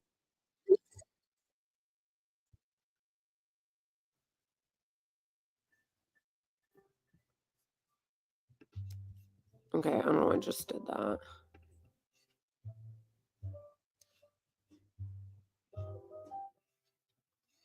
Oh What did they say?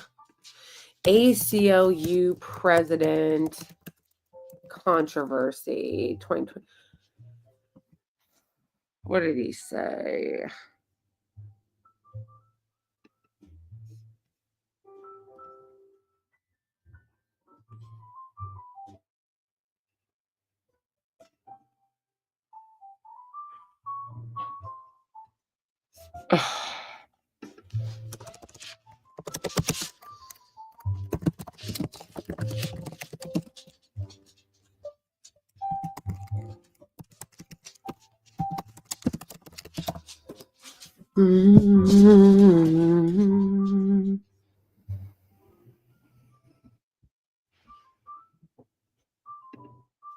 Oh my gosh, am I imagining this? I can't find it. I could have sworn. I could have sworn.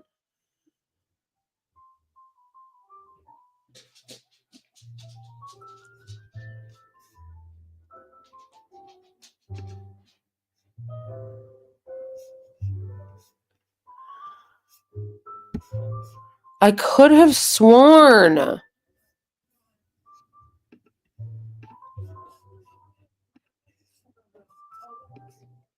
Okay, I don't know what happened to it, but I could have sworn there was a famous like quote from one of the ACLU people that were like, we're actually not going to always defend free speech. But I don't, maybe I imagined it.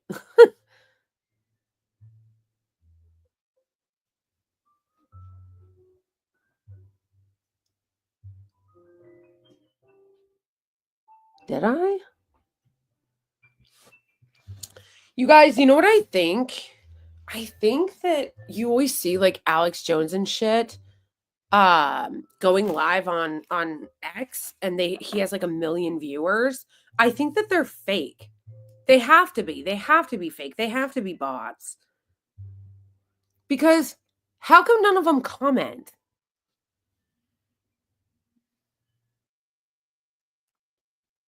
No one thinks that's weird.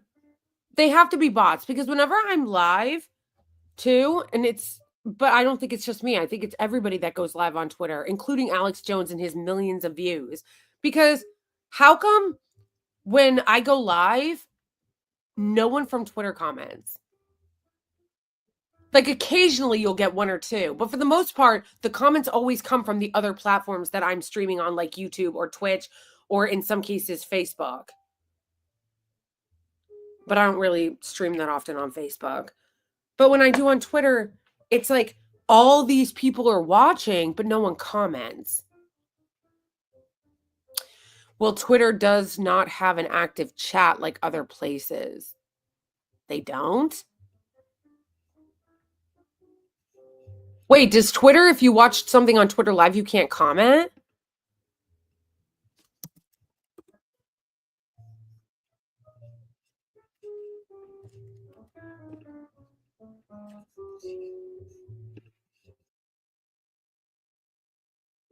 Sorry, I'm going to check something.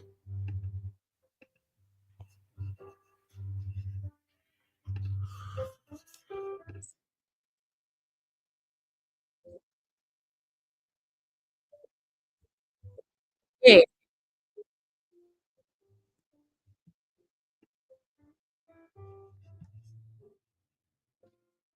I don't. Yeah, you're right. I don't see an option. It says open chat, close chat, but when I try to open or close the chat, I don't see anything.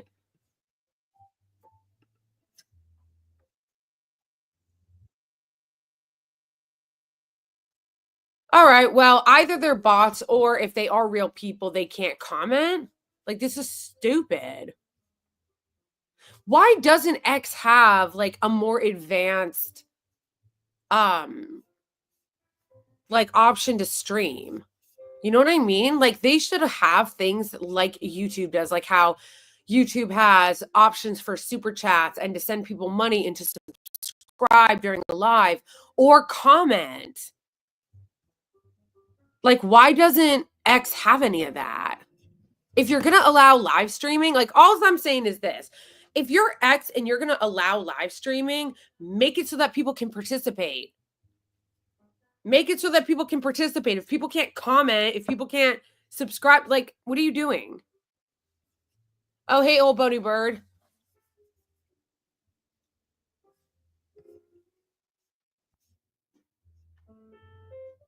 Yeah, but okay, Liam, but do you remember what it was?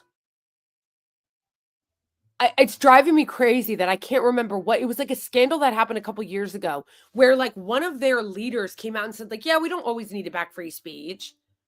But I can't remember who said it or what the comment was. Hey, yay on Twitch. Woohoo.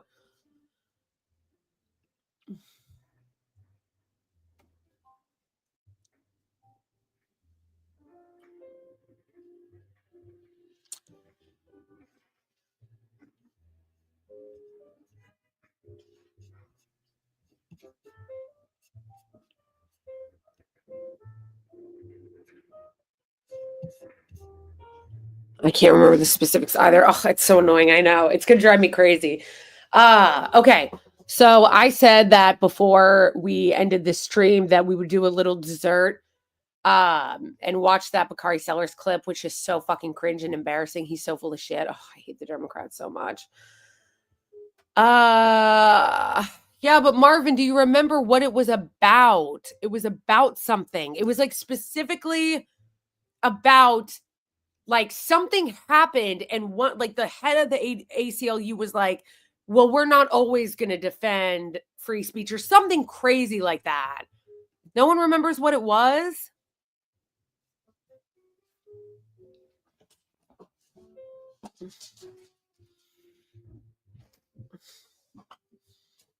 Oh, that's so annoying. Okay, so I need to think about actually before we watch that, can somebody give me a few ideas on how I should go about trying to get this hearing set up? Does anybody have any idea as to how I could go about getting this hearing set up? Aside from tweeting at the lawmakers.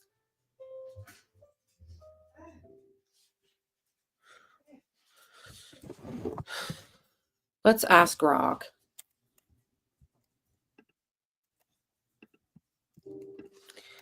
How did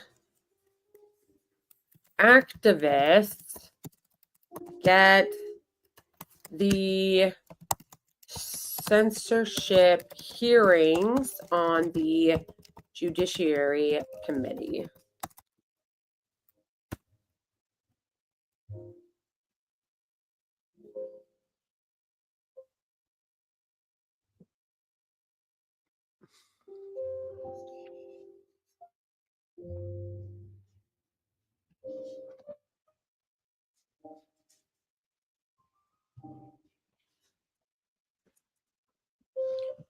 Organize campaigns and testimonies.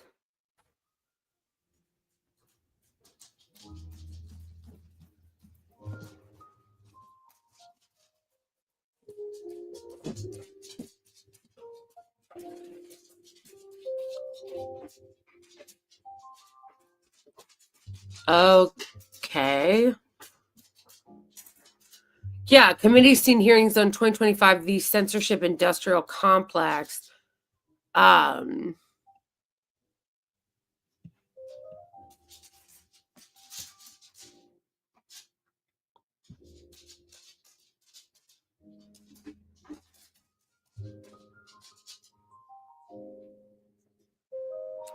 Yeah, okay, so it's not really giving an answer on how you get these hearings. Public.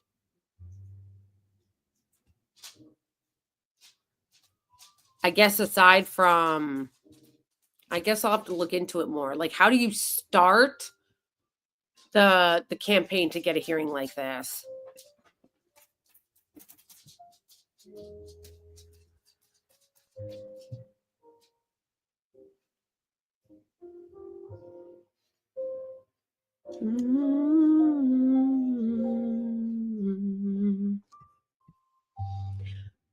Wait, hold on.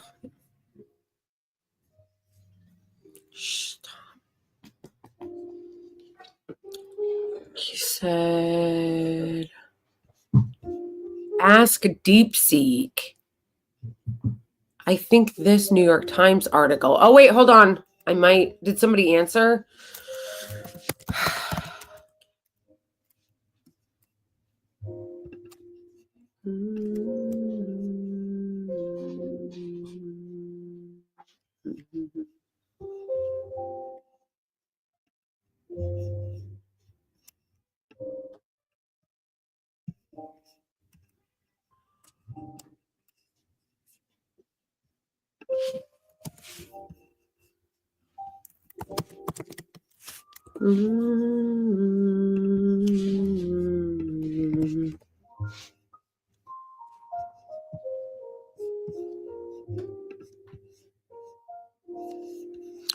ACLU faces identity crisis.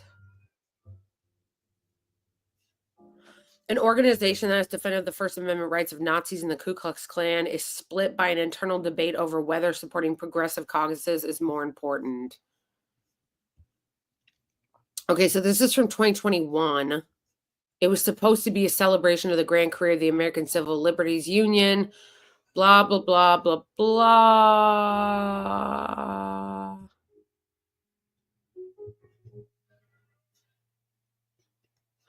A law professor argued that the free speech rights of the far right were not worthy of defense by the ACLU, and that Black people experience offensive speech far more viscerally than white allies. In the hallway outside, officially argued perfectly legitimate for his lawyers to decline to defend hate speech.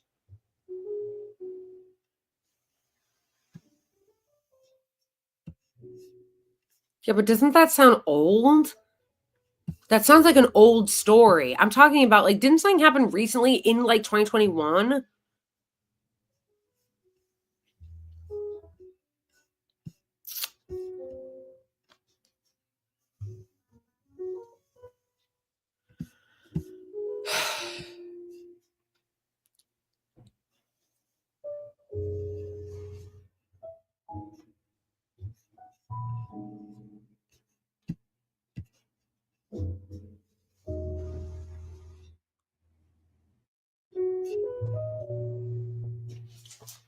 Some ACLU lawyers and staff members argue that the First Amendment, which guarantees freedom of speech in the press, as well as freedom of religion and assembly and petitioning the government, is more often a tool of the powerful than the oppressed.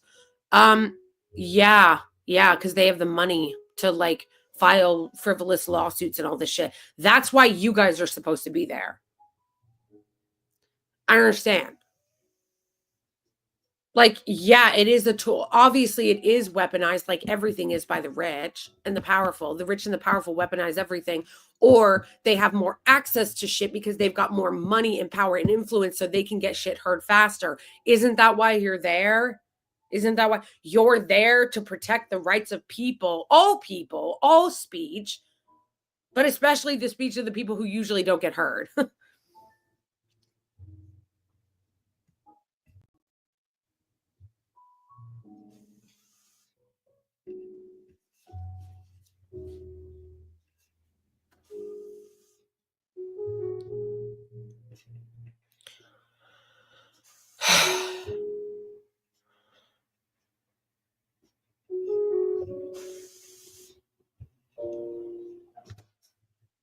Oh, I think maybe this was it.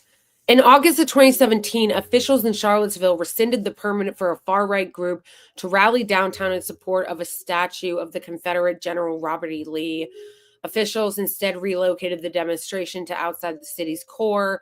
The ACLU of Virginia argued that this violated the free speech rights of the far-right groups and won, preserving the right for the group to parade downtown. With too few police officers who reacted too passively, the demonstration turned ugly and violent. In addition to fistfights, the far right loosed anti-Semitic and racist chants in the right-wing demonstrator plowed his car into counter-protesting, killing a woman. Dozens were injured in the tumult. Revulsion swelled within the ACLU, and many assailed its executive director, Anthony Romero, and legal director, Mr. Cole, as privileged and clueless. the ACLU unfurled new guidelines that suggested lawyers should balance taking a free speech case representing right-wing groups whose values are contrary to our values against the potential such a case might give offense to marginalized groups. Yeah, I think this was it. That's fucking stupid. That's fucking stupid. Like, obviously what happened in Charlottesville was hideous. It was ugly. And it's so awful that that happened to that woman, Heather Heyer. But this is fucking stupid. You're arguing that their privilege. No, that is exactly what the ACL is supposed to do. Defend people's rights to protest and speech. And that there should be new guidelines that values that are contrary to our own. Bitch, your value is free speech. That's it. That's your only value. Your value is supposed to be defending free speech. If it's not that, if you're not going to be fucking serious about it and stay true to your mission, then that shit should be dissolved. Like, genuinely.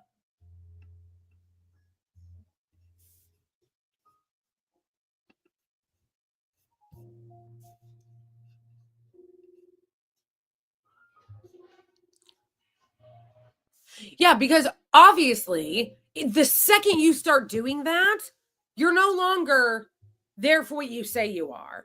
If you're going to be an organization that represents the free speech rights, First Amendment rights, and civil liberties of Americans, that needs to be your mission, period, dot, end of sentence. The second you start getting into, but it's not for our value, okay, then you're done. You're done.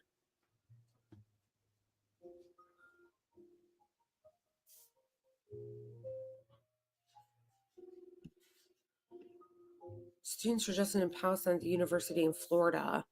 There's an ongoing case.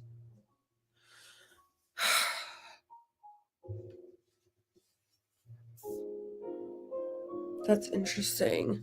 Yeah, that was another assault on the free speech rights of the assault on the university students. Like, ridiculous. It's insane the way that they've assaulted their rights. The lawsuit came amid troubling rise in calls to schools across the country to investigate pro-Palestinian students and student groups for material support of terrorism. Yes, they literally do that. They've literally weaponized the phrase terrorism to attack everybody's free speech rights without an evidentiary basis, along with other extreme and discriminatory proposals to cancel visas and deport international students who protest in Palestine. Exactly. It's disgusting. And they do it. It's always the same shtick. They do it the same shtick, basically. And again, I said this earlier before you were on, old Bodie Bird, that like they do this under the guise, they did this a lot after 9/11, where they used quote unquote terrorism and protecting people against terrorism to harass Muslim students and Muslim people across the country, illegally investigate them and trample all over their civil rights. Like, and they're doing the same thing now. They've weaponized the term terrorism to attack my free speech rights and my rights as an American, to attack people all over this platform, all over YouTube. Because again, the reason why they did this demonetization of me and many other people I know is for promoting terrorism and violent extremism. Like, they've weaponized the word against people like me, against those students, the protesters, pro-Palestinian protesters, saying that they're providing material support to terrorism. These are the same clowns that lied and said that these protests were being supported by Iran. Totally made up. Like, it's insane.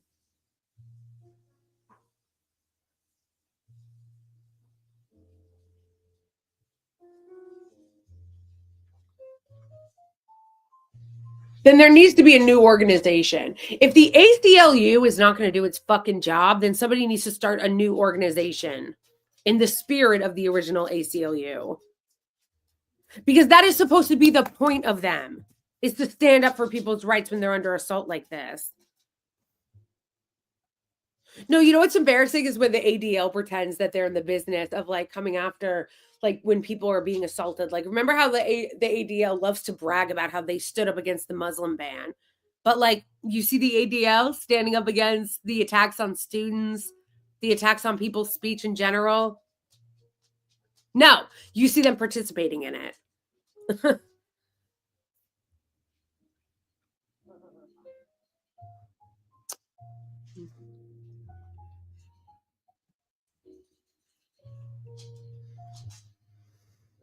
Well, yeah, but obviously that's why people need to stand up for these students, because the attacks on the um the student groups are just from Zionist billionaires. Like that's all it is. Because the fact that they were able to weaponize their wealth to oust the presidents of Harvard and I think what was it? What was the other one? Penn? Or was it Ohio? I don't remember the name of the other college that they did this to, but they ousted a few of their presidents. Insanity.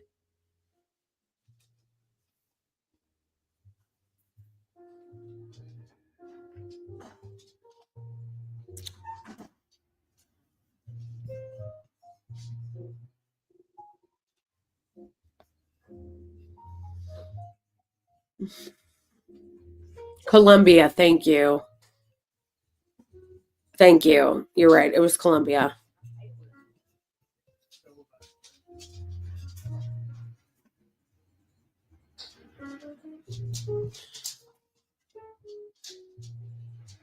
I did reach out to the ACLU. They were one of a few places that I contacted last night. One of them was the ACLU.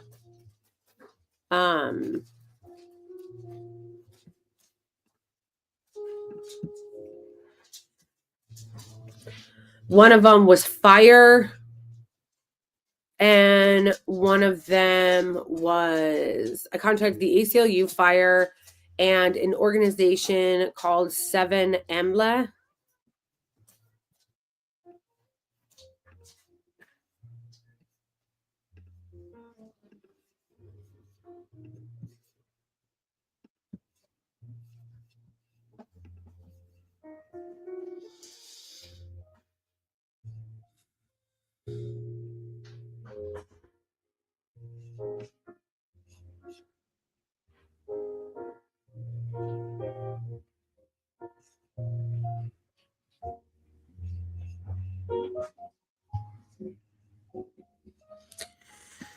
Sometimes, like, some of you will go in the comments and just ask the most random shit that has absolutely nothing to do with what we're talking about. Like these two comments right here. Bill Maher and Piers Morgan are both Catholics. And who gives a shit? We're not talking about that. What does that have to do with anything that we're talking about?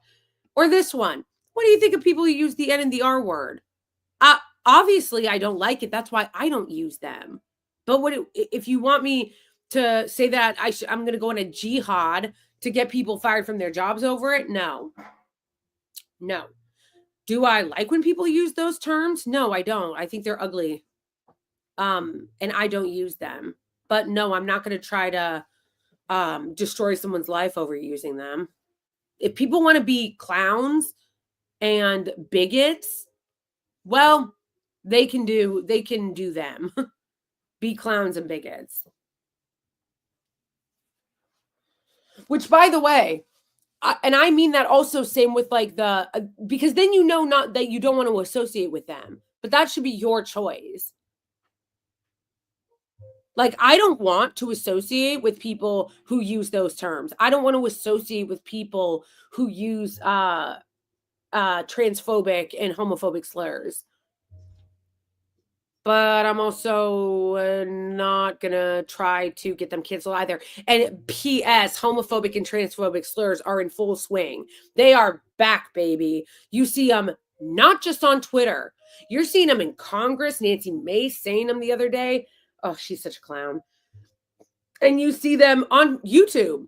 YouTube is now not stopping people from using them. But again, the reason why I don't think that you should try to destroy someone's life over using those is because it doesn't work. It doesn't work. Did anybody not see that was a huge failure? The attempt to just like cancel anybody who said racist or sexist or homophobic or transphobic things or ableist things, what did that do?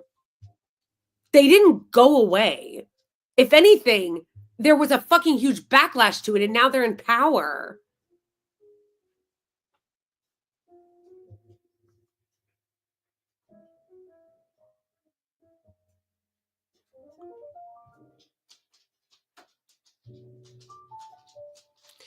I feel like it's worse now. Like it's a couple of years ago, you wouldn't have heard somebody using transphobic slurs in the disgusting way that Nancy Mace is, or banning the new trans Congress member from being able to use the bathroom she identifies with. But you see it now. And I believe not all of it. I'm not blaming all of it on backlash or cancel culture, but some of it and the power that is recreated is a result of the backlash from the attempt to silence people and cancel people who are bigoted and have these views. They didn't go away.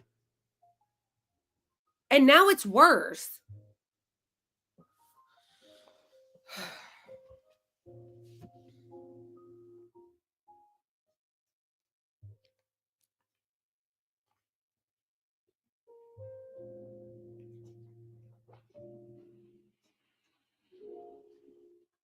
I think those people should be socially like ostracized when they say shit like that. But I don't think that actually canceling people, getting them fired, getting them canceled from social media and the public square. No, I don't think that works. I don't think it's right. And I don't think it works. More importantly, it doesn't fucking work.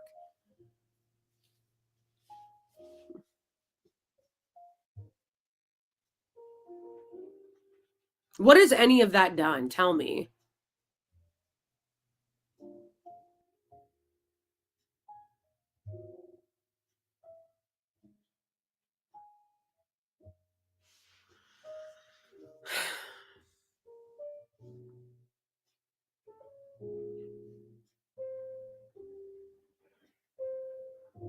I think that we need to socially discourage people from saying stuff like that.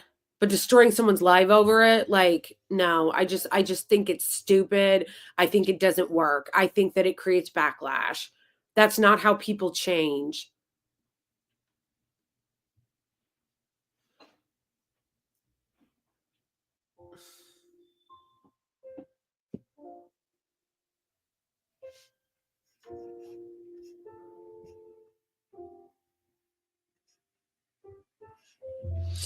I don't know. And I might have had a different opinion a few years ago if I would have thought that it might work. But it doesn't. It doesn't. Everything that the left, the censorship area of the left and the liberals were pushing for regarding censorship and trying to police people's language, all of it has come back and boomeranged in a huge backlash against the left and liberals and against marginalized groups.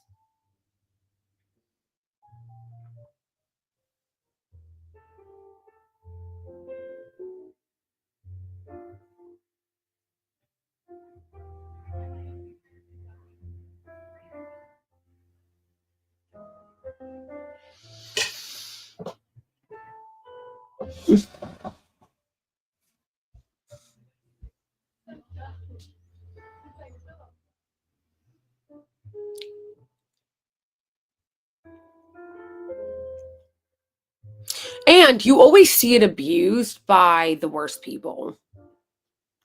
You always see it abused by the worst people. You never see it successfully protecting marginalized people. Like, look at the attempts that the liberals did to control speech and cancel people and police people's speech. Let's run through 5 years and see where we are now. No marginalized group has been more protected by this. Black people are no more protected because of that and this campaign that liberals and the left went on. No queer or trans person is more protected.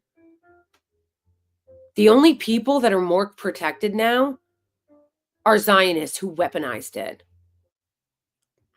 That's all that happened.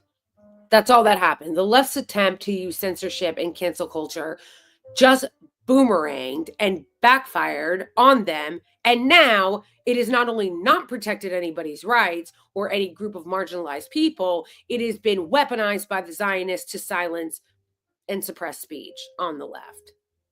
So, yeah, it didn't work.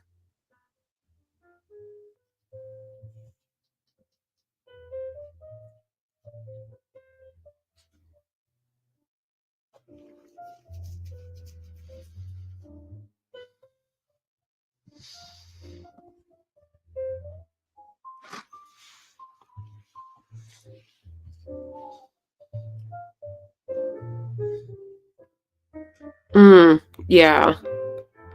Well, that's why I don't agree with some people on the left that think that. They can think what they want, but there are people on the left that are for censorship, and that they do think that censorship, if it's like for the right causes or whatever, is good. Like, I don't agree. I am a First Amendment absolutist in the broadest sense of the word, unless, which is not even an unless because it is already in the First Amendment, that like your speech should always be allowed so long as you're not actually like threatening someone's life.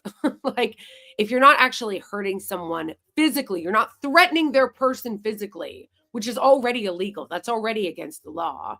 Speech should always be defended. Because again, it's not like it's worked out for us. Does the left look like we're in charge? Do we look large and in charge?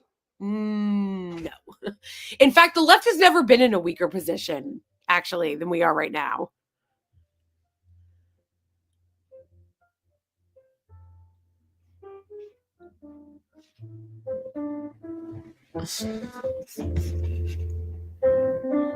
Go to Twitch, fam. How are there 1,400 people watching? And none of you got, like, only like 15 of you are on Twitch. Come on, come on, come on, come on, come on, come on.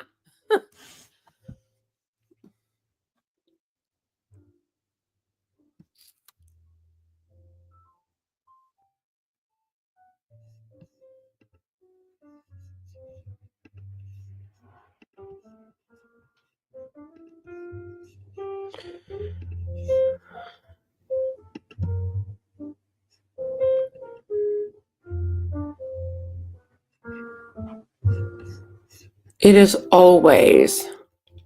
That's probably one of the biggest things, too, that I will remind everybody of, including people on the left who defend censorship.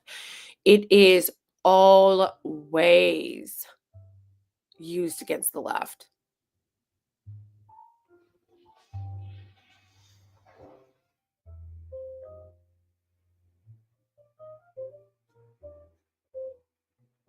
I'm still here just lurking. Ah.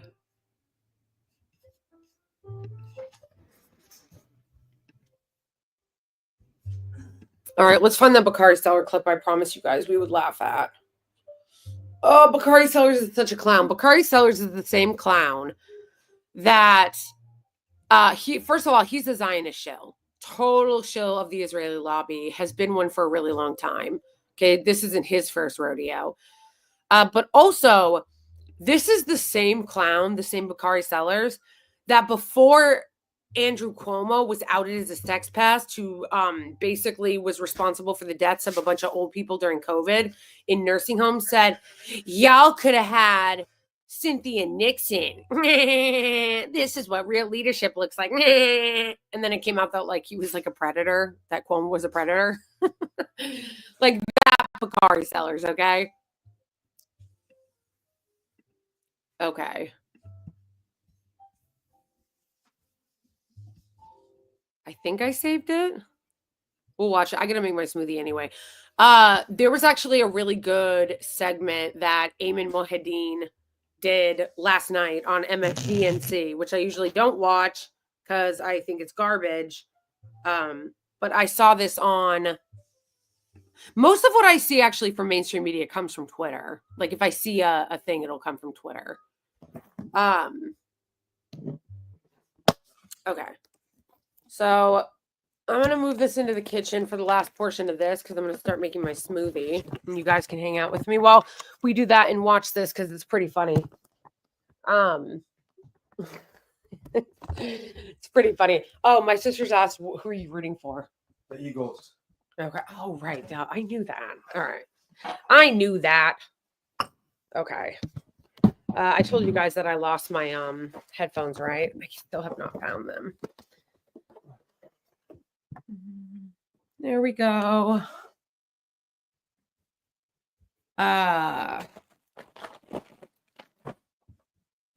Okay, so I'm gonna let you guys watch this while I start making my smoothie because it's really good. It's really funny.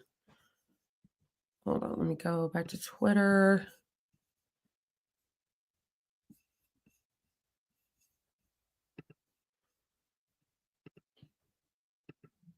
But I want to give you a chance to respond to what we're hearing from a lot of these Democratic elite. Well, what's interesting to me is that no one is willing to defend the policies of the Biden administration or of Netanyahu at all. They completely ignore the substance of the issue, which is what did Biden do to the people of Gaza? And so on some level, I think this is a coping mechanism for people. Pause. Oh, this is not the whole thing. It's only a fucking minute of it. Okay, because I saw it, another part of it where he talked about where Ayman Mohyeldin showed the Bakari Sellers part and showed the part where Anna Navarro, who's a fucking Republican, was like, actually, Anna Navarro, the hack Republican who got a speaking slot at the DNC when, oh, maybe it's on Ayman Mohyeldin's page. Maybe that's where I saw it.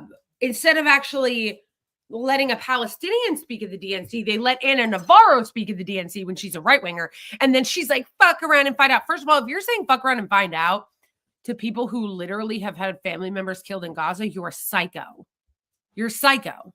Period.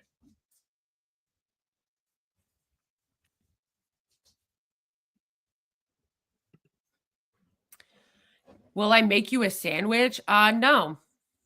I'll only make sandwiches for my husband, bitch.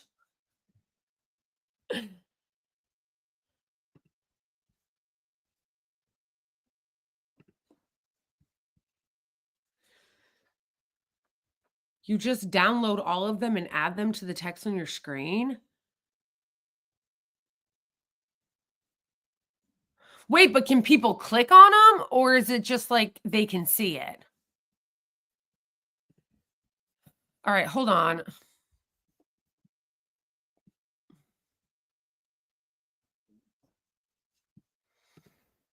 Amen. Maybe he posted it on here.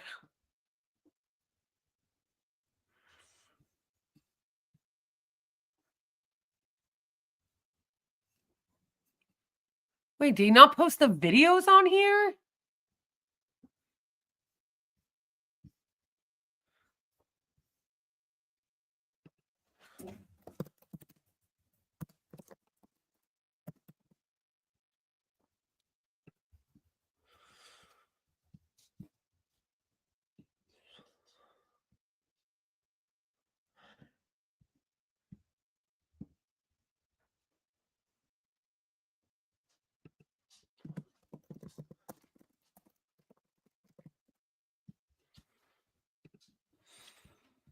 Wait, sorry guys, hold on.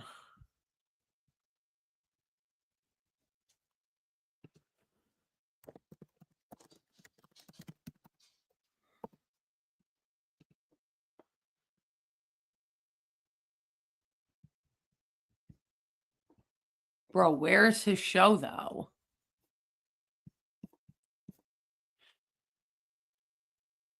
Does he not have his own show? Or is it just like on MSNBC? All right, never mind. Never mind. I'm not going through this fucking.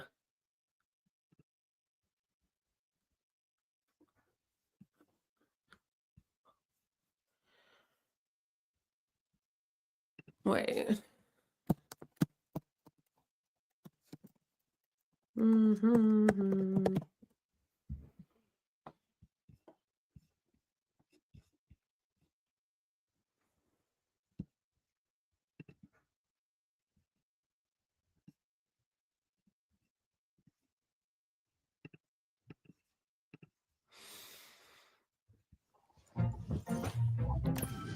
Believe it or not, baby. At University of Phoenix, You could earn your master's. For under 11,000. 11. Yes, 11! Master's degree for under 11K in less than a year. Some things are too obvious to be a coincidence. Earn your competency-based master's at University of Phoenix. After Donald Trump announced his desire for the United States to take over the Gaza Strip and turn it into the Riviera of the Middle East, we've seen just about every possible reaction. We've seen shock, confusion, anger, and outrage. But I actually want to take this opportunity to offer a different reaction to the president's statement. To President Trump, I want to say thank you. After 16 months of gaslighting, euphemisms, or outright lies about what Israel, with the full backing of the United States, has been doing to the Palestinians, the American political and media establishment has finally been faced with calling this what it is. True. Ethnic cleansing.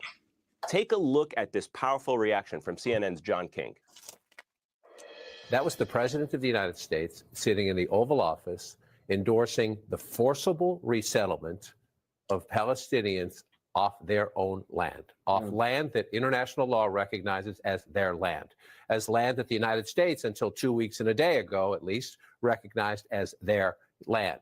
And the Prime Minister of Israel, the state created because Jews were forcibly relocated, forcibly resettled, and then killed in Europe by Hitler, sitting there smiling. A powerful sentiment that we heard across Washington this week. But here's the thing. That statement could have been made 15 months ago. One part of Trump's rhetoric that is rightfully causing outrage is his insistence that expelled Palestinians will need to be relocated to Egypt and Jordan. And both Egypt and Jordan have outright rejected that. But take a look at this Associated Press report about Egypt's refusal to participate in this ethnic cleansing. It quotes a Western diplomat who said Egypt rejected similar proposals from the Biden administration and European countries early in the war.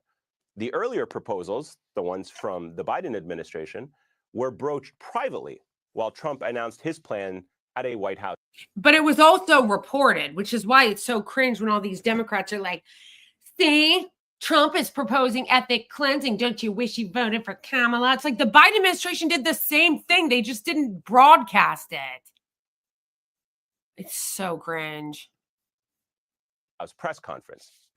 So you're hearing it there pretty clearly. The Biden administration proposed the same thing. They just did it quietly. So this deal of Israel forcing Palestinians to Egypt or Jordan is safe to say is not new. Israeli officials have been expressing some, which again is one of the things that makes the Democrats so unbearable, is that they want to pretend, and they want all of us to pretend, that the Democrats are different. When the Democrats have done the exact same shit, they just do it with like a pretend empathy. They just do it while putting on a pretend care. Oh, we care. Yeah, we're working tirelessly for a ceasefire. You're doing the same thing. You're doing the same thing. Oh my gosh.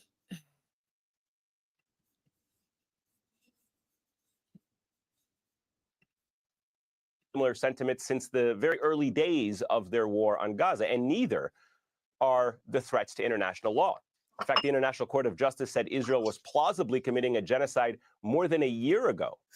The International Criminal Court issued arrest warrants for Netanyahu and his former defense minister late last year.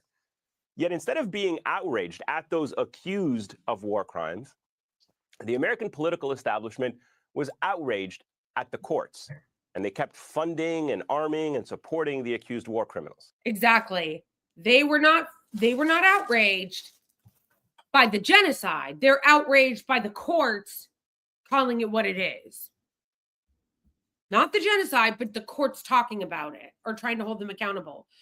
And, you know, let's not forget that for over a year, they gaslit everybody and said that people who talked about the fact that the Israeli regime killed their own people on October 7th using the Hannibal Directive were all just anti-Semitic conspiracy theorists. But Yoav Gallant just did an interview where he admitted exactly that.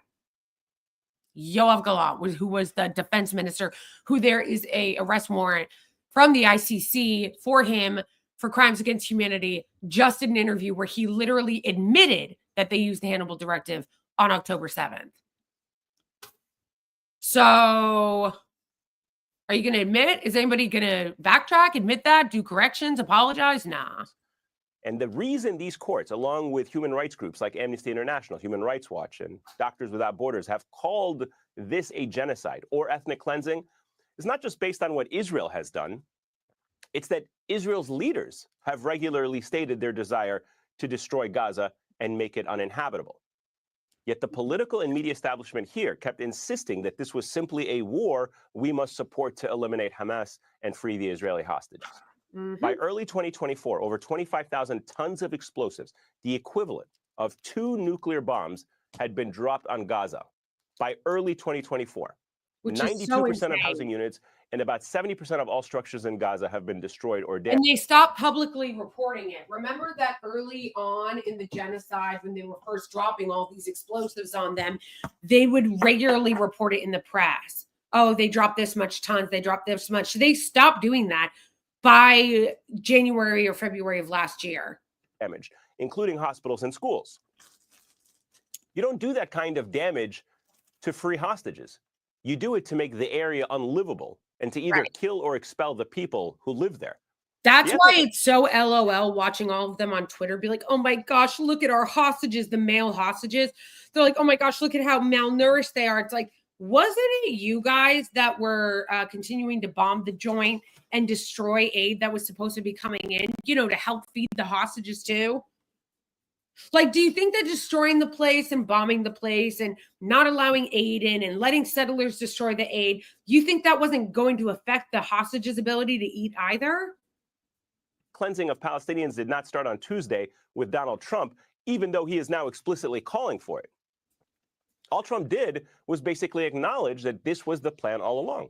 Exactly. He did it with an international fugitive wanted for war crimes smiling aside him, sitting right next to him and confirming it.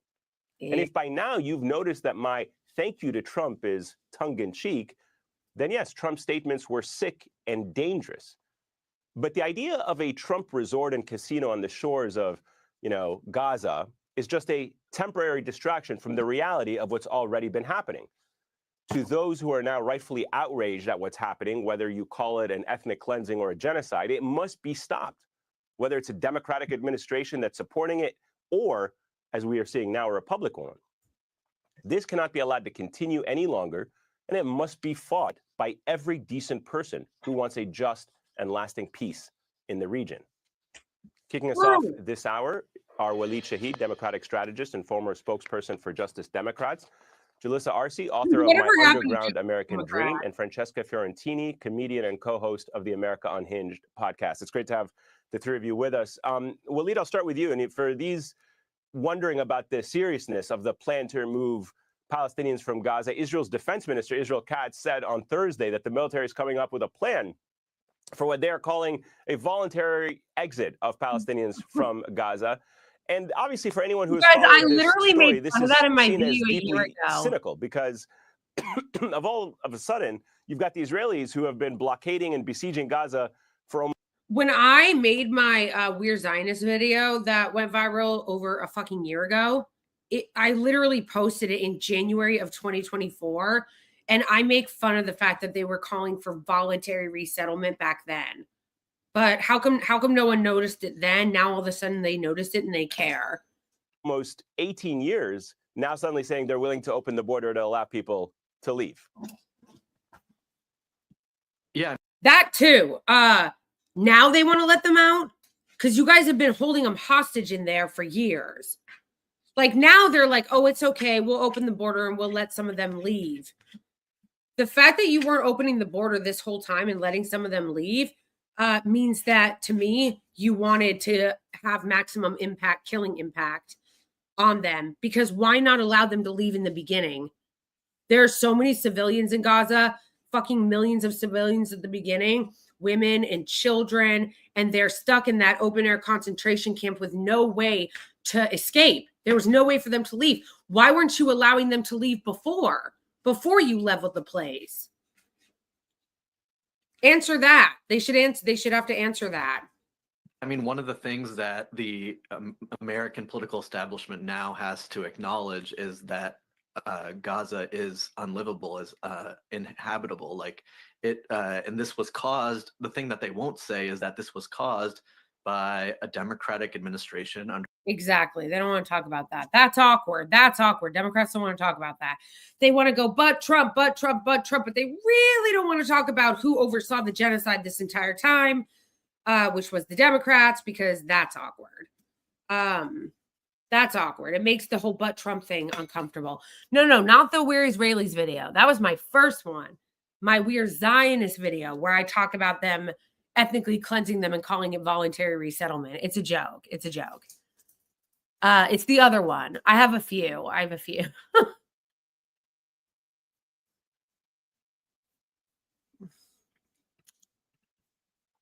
Under President Biden, who sent the bombs to Netanyahu to level Gaza.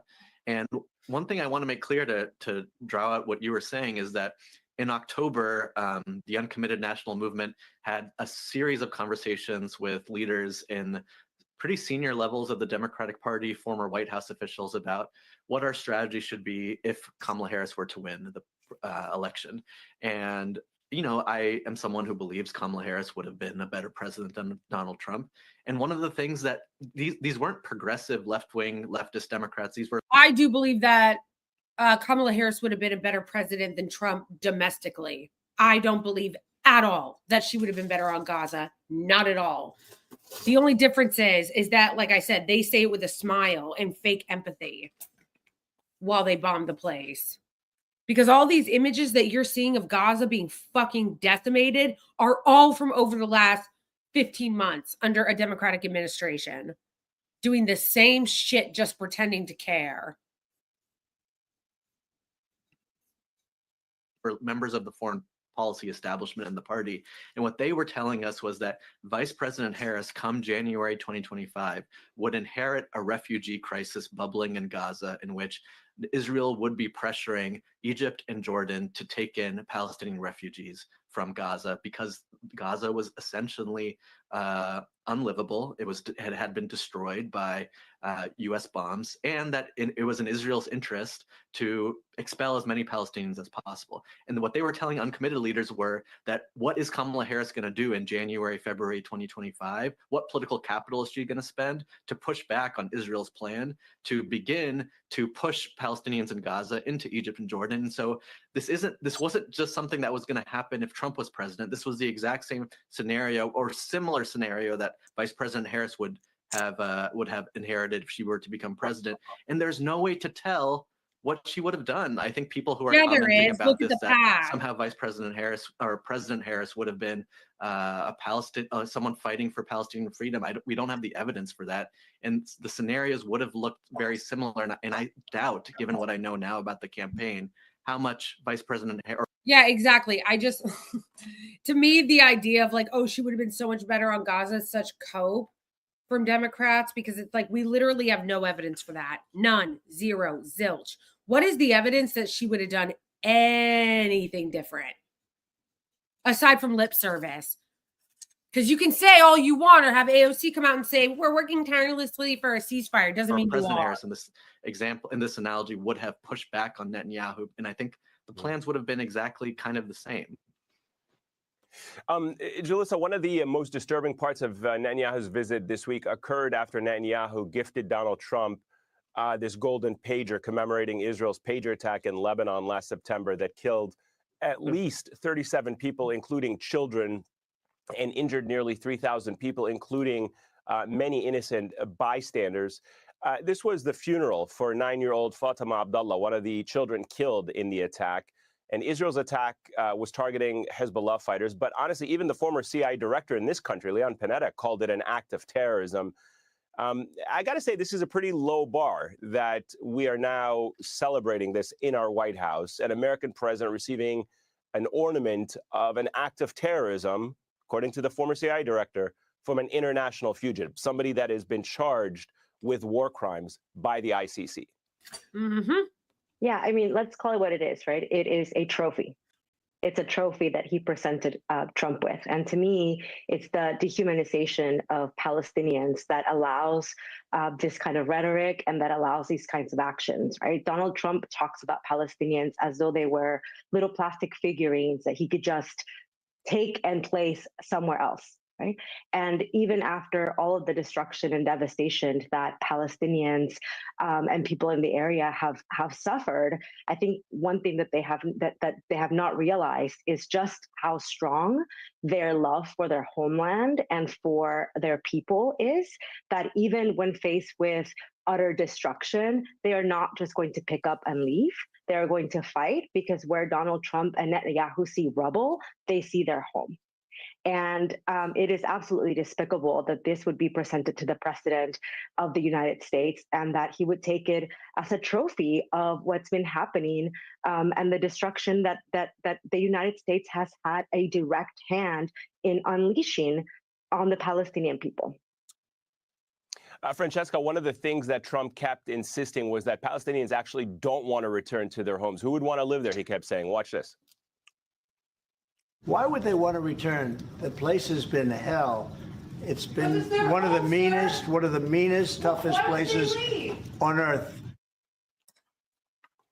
Well, this was the scene just a few weeks ago. After 477 days of hell, hundreds of thousands of Palestinians, knowing their homes were damaged, trekked to the north, knowing that their homes were most likely destroyed.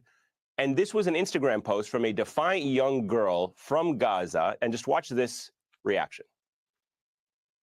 هالقطع عن جد منطقية، يعني احنا صار لنا 15 شهر بإبادة وبنزوح وبتجويع وبتأشير كل شيء، وتحملنا وما قدرناش نطلع من غزة.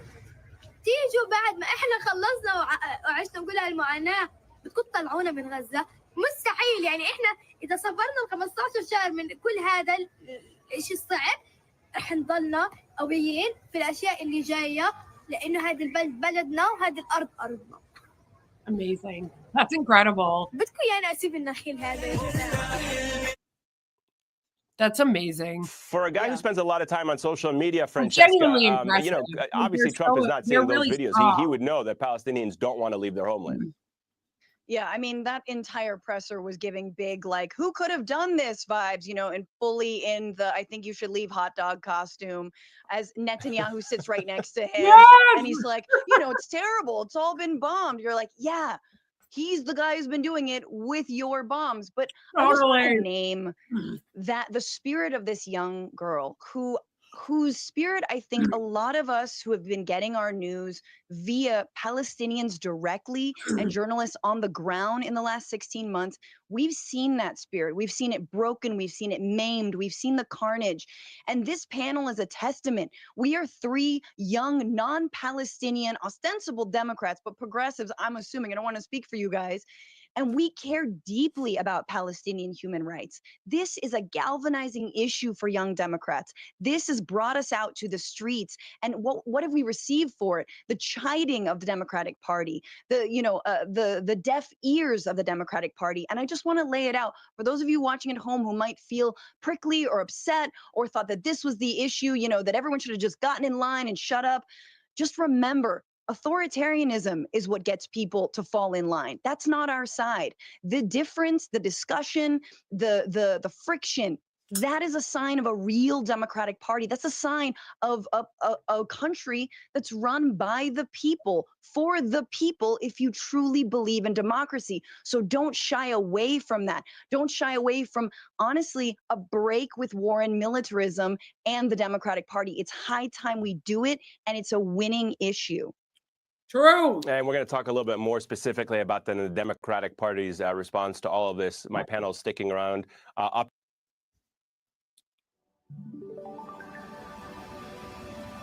Precise designs, subtle curves.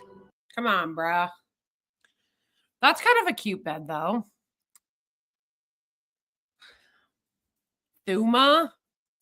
That's kind of a cute bed. Last month, a Gallup poll showed him at historically low approval ratings for a president being sworn in, with only 47% of Americans approving of him, similar to the 45% after his first inauguration. Now, for comparison, Joe Biden entered office with a 57% approval rating in this same poll. And then because contrary to what Trump and MAGA are saying, neither he nor his policies are popular. So how did he win the White House, and why are Republicans in control of the House and Senate too? Well, people dislike the Democrats even more. And a recent Wall Street Journal poll showed 60% of Americans view the party unfavorably. In November, Democrats lost ground with nearly every demographic group, including minorities, women, low-income voters, and those without college degrees. How embarrassing. That's literally supposed to be who the Democratic Party is for. And basically what all that loss is showing is that people are on to them. Right? Like, that's what it shows. It shows that people are on to the Democrats. People know that the Democrats are not representing them because all the groups that he just named, people of color, other marginalized communities, Latino people, Black people, people without college degrees, people who are poor, all of those people are supposed to be the people that the Democratic Party fights for. And they lost ground with every single one of them. He didn't even mention young people. They lost a lot of ground with young people, a demographic they usually get, the under 30, lost ground with them too. Everybody that they're supposed to supposedly represent, they lost ground with because people are on to them. They know that they don't fucking do shit. Political wilderness that Democrats gathered this weekend and elected a new DNC chairman in Ken Martin. Martin is the longtime leader of the state Democratic Party in Minnesota, and he defeated Wisconsin Democratic Party chairman Ben Wickler, excuse me. Even though Wickler had the support of Nancy Pelosi, Chuck Schumer, and Hakeem Jeffries. Now, Martin takes over a political party in need of new leadership and, quite honestly, a new strategy. We are in a time when Americans badly need a functioning opposition party to push back against this madness that we're seeing from Elon Musk and Donald Trump. But it's not just the average person asking Democrats to put up more of a fight. The New York Times reported on a tense call this week, 6 Democratic governors pressed Chuck Schumer to be more aggressive in fighting back against Trump's agenda. Minnesota Governor Tim Walz was on the call, and he argued that Democrats needed to be more visible on television, presenting an alternative vision of governing, not just complaining about what Mr. Trump is doing. That's good advice. Don't just say what you're against. Exactly.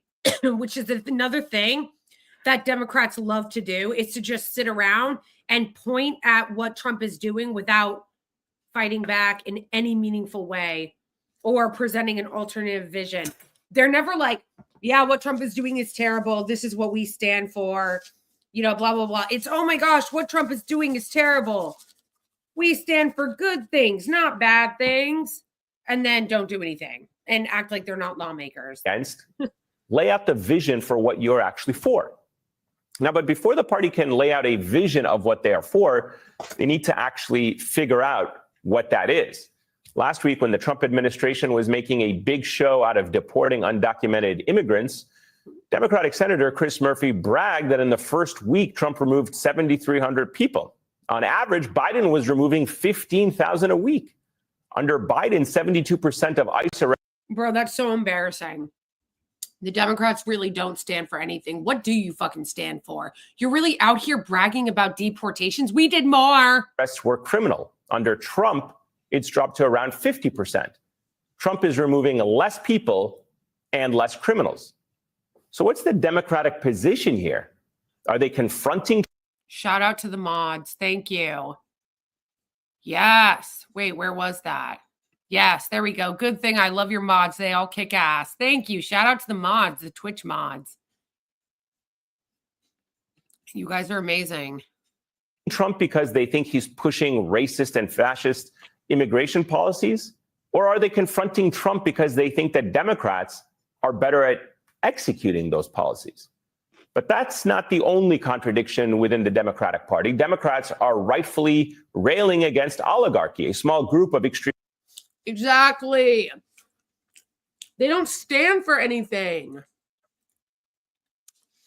The Democrats don't stand for anything of substance. The only thing they stand for is we're not the Republicans and let's go back to the status quo. That's the only thing Democrats stand for. We're not Republicans and let's go back to the status quo, because they'll throw any marginalized group under the bus if it means like they can use it to be like, hey, we can be worse than Republicans. Like, if you're at this point defending a Democrat, you're so embarrassing. Extremely wealthy people ruling the country with its own interests in mind. But it's hard to attack the Republicans for being run by oligarchs if Democrats are as well. At a DNC forum last month, Ken Martin was asked about this exact idea and if Democrats should still take big money from billionaires. There are a lot of good billionaires out there that have been with Democrats who share our values, and we will take their money, but we're not taking money from those bad billionaires. LOL. First of all, there's no such thing as a good billionaire. Second of all, what values? What values, bro?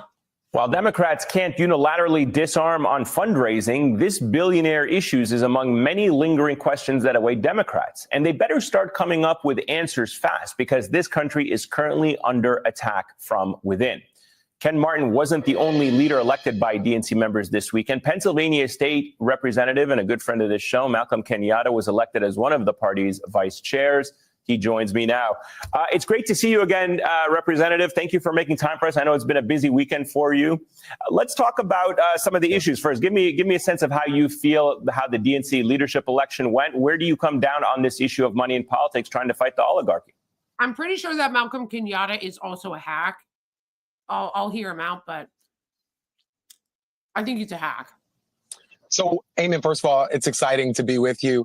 And I will tell you, Democrats left Maryland united because we understand what's at stake in this moment. I know that there are folks who are, spilling a lot of ink talking about the need to, I guess, write an obituary for the Democratic Party. But what you saw... I love when Democrats talk about how united they are. I don't care. Because if you're not united around anything that matters, who gives a fuck? What, united around what? Being losers?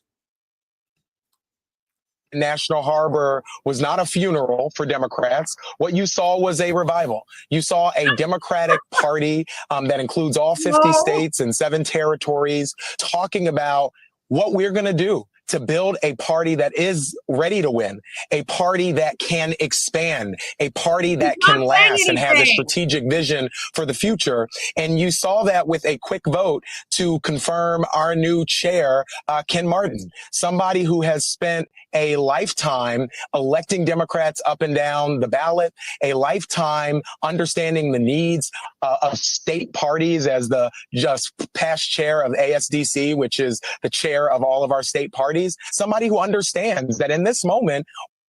You guys noticed, right, that he's not actually saying anything? We can't spend every single day thinking about the guy in the White House. There are races that we have to win down ballot. And it was one of the reasons I got into this race. If we want to win nationally, it's going to start with investing and winning locally. And I think Democrats are doing that. We just saw it in Iowa last week.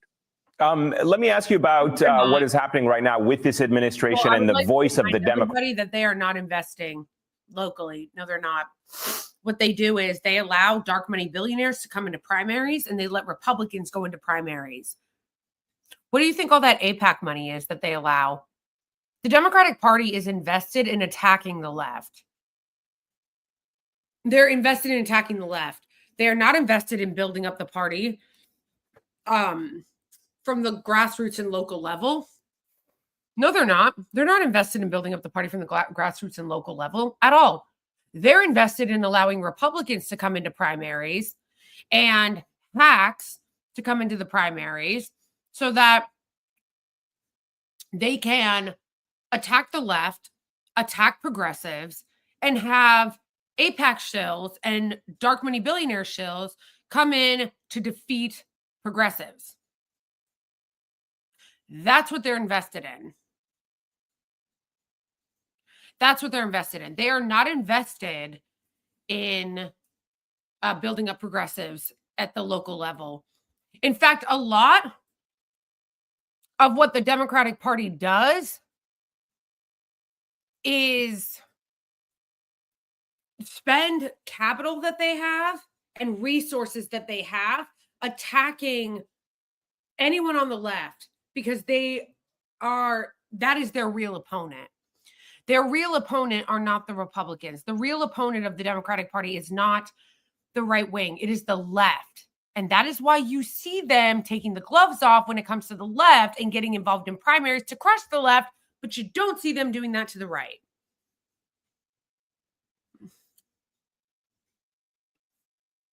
Democrats, generally speaking, the leadership of the Democratic Party. NBC News is confirming that the temporary protected status of hundreds of thousands of Venezuelans living in the U.S. will be formally revoked by the Trump administration tomorrow, with a 60-day period to end their status. After a year of taking a more conservative line on immigration and the border, how do you think Democrats should handle this now going forward? Listen, one of the things that Democrats have to do is to take control of Congress. I think we're in a position where you just saw in this last election, Democrats actually netted a seat in the House. One of the most important things that we can do nationally. So funny. You hear that? He's like, what do you think that the Democrats should do on immigration? And he's like, oh, you know, I think we need to take back the House. Really? Okay, I'm going to say something, and I need everybody to hear me when I say this, okay? Do not give $1 to Democrats. No, they don't deserve to take back the House. Not until there is a radical change and reform in this corrupt-ass fucking piece of shit, loser, professional loser party. These losers did not fulfill any of the things that they promised when they ran these campaigns. And now, after throwing immigrants and trans people under the bus, they turn around and go, yeah, but guys, what we need to do is take back the House. And then we'll help you. We need more of your money so that we can blow it on things like sets for Call Her Daddy and Oprah. So we need more of your money for that. And we're not going to do shit for you. I'm not going to answer your question about immigration. Nah. I'm not going to answer your question about immigration. But we're going to continue to throw immigrants under the bus. And we're going to continue to throw trans people under the bus and workers under the bus. And we'll defend you when you give us power again. We'll defend you when you give us power again. Okay? No. They don't deserve the House. They really don't. They really don't. I delete and block because I know it's impossible to get off their text list. But every time now they hit me up for a donation, I immediately delete and block or delete and report the chat thing, trying to get it off. But yeah, they're such hacks that they have all these different ways of getting your information to still try to ask you for money. Not a cent. Not a cent. I'm sorry. I'm not sorry. They do not deserve to win. They have done nothing to change. Somebody answer me this. What do they have the right? Why should anyone vote for a Democrat in 2026? What have they done? What have the Democrats done? What makes them deserve someone's vote in 2026? But they want us to go, oh, vote for us in 2026, and then we'll do something. Yeah, like how they promised the public option, and they promised that they were going to do a $15 minimum wage. And then what happens? You vote them in 2026, and you know what you're going to hear? Oh, guys, the filibuster, the filibuster, the parliamentarian. We don't have enough Democrats. Wait till 2028. No. They don't need to win. No one should give them a fucking dollar, a cent. They do not deserve to win another election unless and until there is radical change in that party. But they've already proved that they have no interest in that. Hence the guy they just elected to be the DNC chair. The hack that they just elected to be the DNC chair shows that they have absolutely no interest in changing, no interest in reform. The Republicans are fascists, and they are damaging to the country. However, the Republicans actually deliver on their promises. This type of brutality and fascism that is so exciting the Republican base right now against trans people, against immigrants, shilling for the fucking tech oligarchs. This is actually what the Republicans wanted. So they're delivering for their base. They actually give their voters what they want. A lot of it. Not all, because obviously they're all corporate hacks who give money to dark money billionaires. But the Republican voter's fine with that. No Republican voter holds them accountable for ripping them off.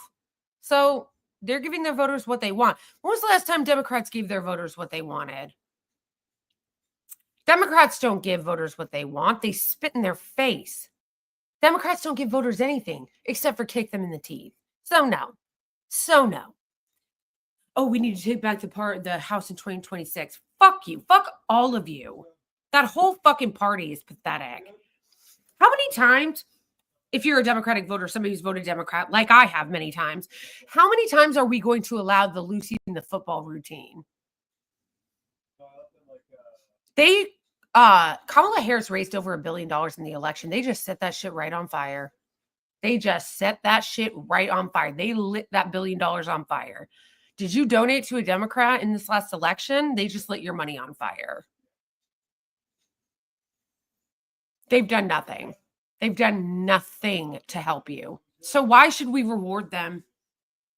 Seriously, I am tired of them saying, elect us and then we'll do something. And then they don't. Why should they be rewarded for this? I'm so fucking tired of it. Is make Hakeem Jeffries the next Speaker of the House. But I also think that in this moment, we have to shift our communications paradigms. Excuse me, it's not just the communications, sir. It's also the fucking policy. It's the fucking policy, or lack thereof. I'm sorry. Not just the policy, lack thereof policy. Hakeem Jeffries, is this a fucking joke? Hakeem Jeffries, the same Hakeem Jeffries who just met with Silicon Valley to mend fences. Are you serious? Are you serious? The same Hakeem Jeffries that recently said, we need to tack to the center. We need to tack to the center. This is how you know, guys, that they have absolutely no interest in course correcting or changing course.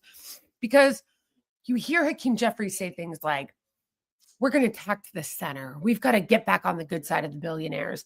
And then you see them making Jerry Connolly the head of oversight over AOC. You see them making this hack, I've already forgotten his name, the head of the DNC, because he's just such a useless talking head. Does that look like a party that's reflecting? Does that to you guys? I think so. I mean,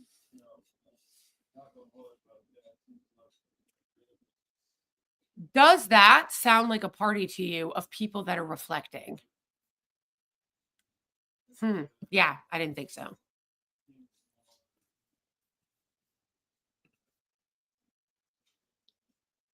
And also, guys, pay attention to the way he dodges. Remember, the question he was asked was about immigration. And his answer is, let's give more power to the useless Democrats.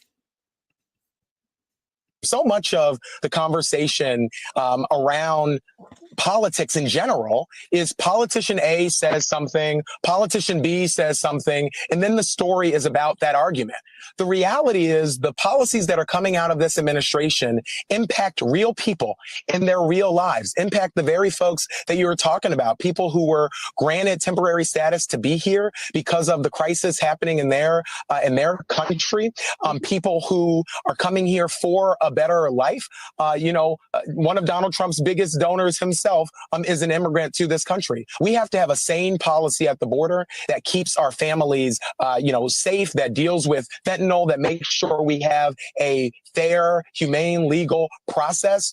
But I think in this moment, the Democratic Party is going to be doing everything we can to not center politicians, but to center people. When Donald Trump did his illegal executive order last week to try to shut down grants and funding coming from the federal government, Eamon, I asked people on my social media to respond to me and talk about what that meant if you weren't able to drop your kid off at Head Start, what it meant if you were worried about your Medicare and Medicaid. And we're going to use the platform of the Democratic Party to lift up those stories. This is not about politician versus politician. This is about one guy in the White House who does not give a damn about what is happening with working people, and working people deserve an opportunity for that story to be heard. Neither do you. As you probably are very aware, sir, after the... Once again, he didn't address the immigration thing at all.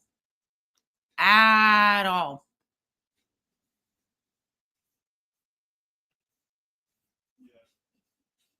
Yeah, you don't care either. He was asked about policy and he talked about messaging. Which, by the way, I don't know why you're talking about messaging because you guys suck at that too. Democrats are trash at messaging.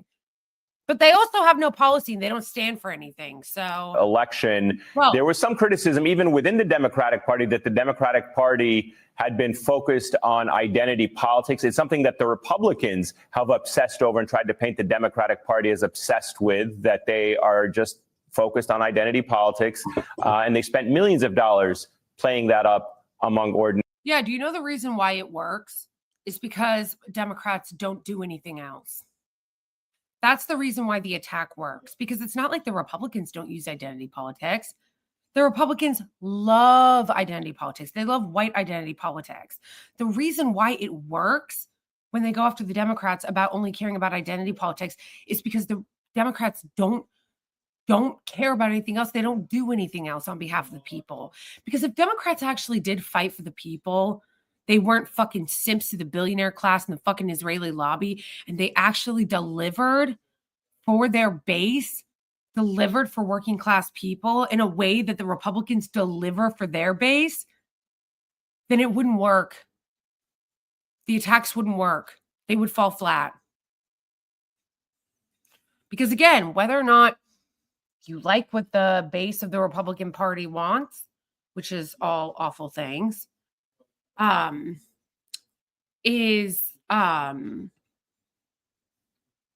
whether you like that, they do give their base what they want. Their base wants transphobia and attacks on trans people, tax cuts for the rich, deregulation of businesses so they can poison your water without consequences, corporate handouts, DEI for unqualified white people and Zionists and South African white people, and anti-abortion laws. And they're getting it. They're delivering for their base. The attacks about identity politics on the Democratic Party would not be nearly as effective as they are if the Democrats actually did do shit for their base instead of constantly kicking their base in the fucking face. They don't really give a reason for it. No.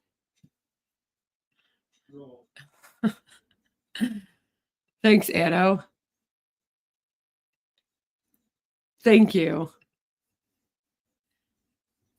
Reminder on this little scroll at the bottom of my screen that you can become a paying member on Ko-Fi or on Patreon to support my work, since YouTube demonetized my channel and I can't get memberships on there right now.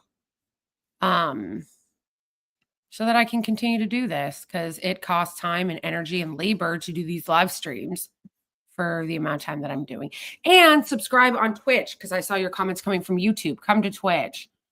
I'm trying to become a Twitch partner.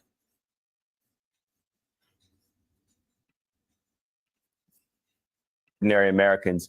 Is that a legitimate concern on the left? How do you feel the DNC is addressing this issue going forward? They're not. Listen, I just want folks to understand that the first thing this... They're not, because you know what happened at the DNC? One of the first questions was some hack from MSNBC, I forget his name, had everybody raise their hand if they thought that the reason why Kamala Harris lost the election was because of her identity. The fact that that was the question shows you that, no, they're not addressing it. They have learned nothing. This new administration did when they came in wasn't try to lower the cost of eggs, wasn't to try to make it easier for people who are sick to have security that they can go and get the medical care that they need, wasn't trying to stand up for our veterans or ensure that seniors could stay in their house. One of the first thing they did was pardon violent January 6th insurrectionists. Folks, many of whom have gone on already to commit new crimes or to be rearrested. Once again, that's for the base. Unlike Democrats, Republicans actually do shit for their base, and they don't care if people get mad about it. Imagine Democrats doing something like that for their base. Imagine. They don't care. Democrats are always like, oh my gosh. Oh my gosh. Wait, are you kidding me? YouTube emailed me today to remove my membership on your channel. Are you serious? Could you forward that to me, please? I need that for evidence. Okay, as I continue to fight them, I need that for evidence. Can you please forward that to me, my email, or take a screenshot of it and email it to me? Forwarding would be better, though, if I had the actual email. My email is at iamblakely@gmail.com.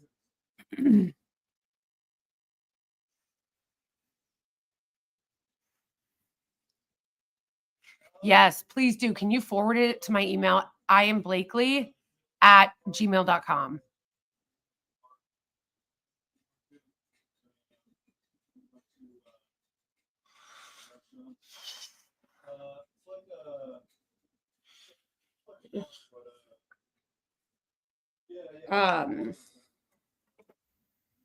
Sorry, now I don't even remember what I was talking about because this threw me.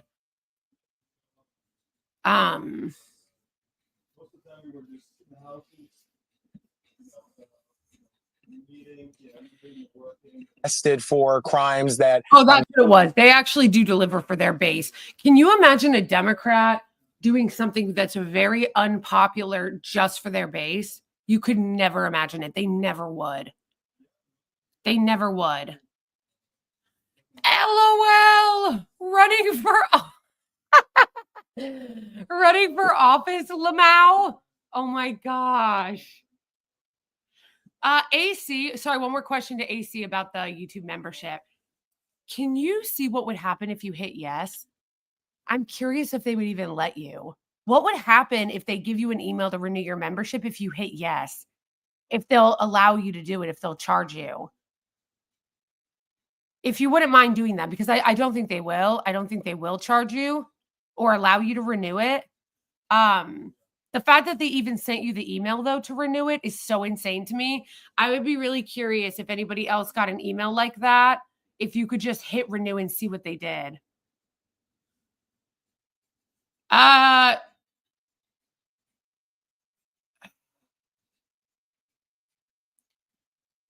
In my profile, Kyle, you can donate to my Venmo or my Cash App, which is right there in my bio. It's at I am Blakely. But also, I'm trying to become a Twitch partner to see if... Well, I'm trying to become a Twitch partner so people can donate and subscribe through there.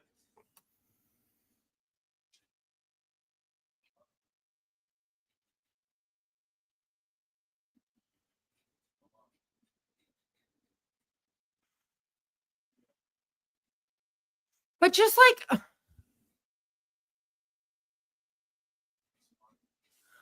I don't actually... Jamon, I don't actually know yet. I'm still trying to figure out how Twitch works. I don't exactly know.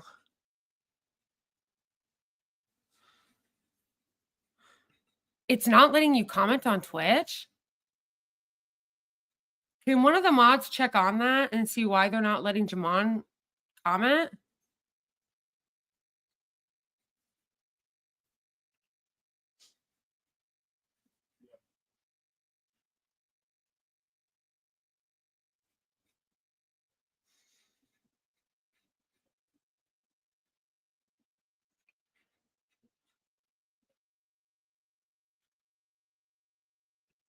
No, Ethan Decline would lose his shit if I was on Hassan's stream.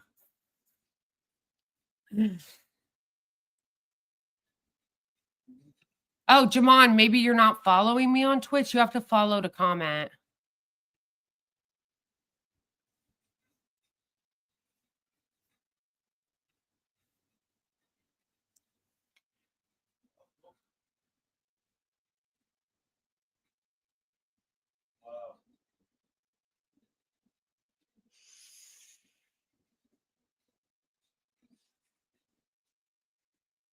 No, he's not well. But yeah, anyway, the point is, this is just another example about how Democrats are useless because the Republicans will defend pardoning violent January 6th rioters.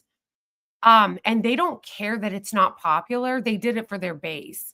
Try to imagine anything the Democrats have ever done or would ever do that was unpopular on behalf of their base. Yeah. Yeah. You can't think of it because they wouldn't. They had not yet been prosecuted for. If you look at what happened on what I've called Dr. King's worst birthday ever, look at who was standing behind the guy who's in the White House right now. A cadre of billionaires who were sitting even in front of the cabinet to make it crystal clear who this administration is centering. Ken Martin is in this. The other vice chairs who are elected, our leadership team is in this because many of them have stories just like mine. I grew up in a working poor family in North Philly. Buried both of my parents by the time I was 27 because they didn't have access to the type of health care everybody deserves. Every holiday season, me and my sisters and my brother, we don't have a family home to go back to because we moved multiple times. The Democratic Party gives a damn about families like mine. That's what we're focused on. I refuse to spend the next 4 years somehow apologizing for being a Democrat, somehow buying into this narrative that our best days are behind us. They are not. But I also refuse to spend the next 4 years talking about every crazy thing that comes out of 1600 Pennsylvania. Yeah, I missed some of that, but I heard him say, Democrats are focused on families like mine. Are you, though? Are you?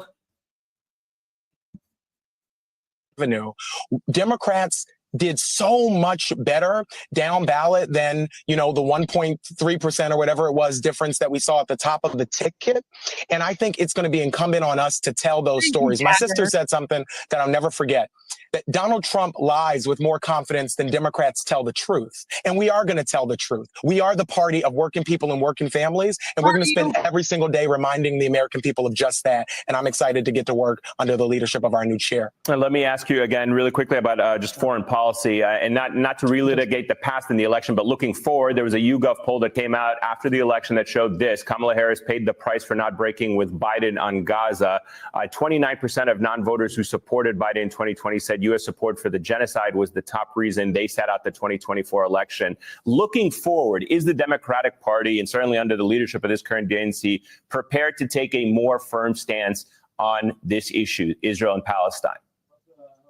Listen, you're right. We're not going to relitigate the 2024 election, but I will say one of the things that Kamala Harris said throughout that campaign, that she wasn't going to be silent about the pain and suffering that all of us have witnessed in Gaza. And before the president and vice president left, they negotiated a ceasefire that is bringing hostages home every single day, and a ceasefire that I hope means a continued. That's a lie. The ceasefire had already been negotiated in July of the previous year, which Yoav Gallant, the war criminal Yoav Gallant, he actually just admitted that the same ceasefire that was implemented once Trump got into office was the same ceasefire that had been negotiated in July and May. The reason why it didn't happen was because the Biden administration refused to force them to take it. That was the only difference. Same ceasefire in May is the same ceasefire in July as the same ceasefire in January. The difference was Trump forced them to take it, and the Biden administration allowed them to block it. So they didn't do that ceasefire. They didn't do shit.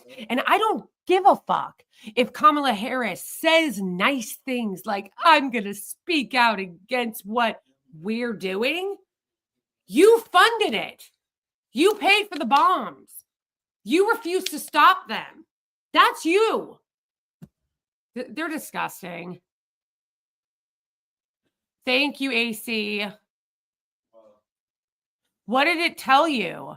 Did it actually tell you anything when you tried to do it, or did it just not work? When you tried to do it, did it tell you anything, or did it just not work?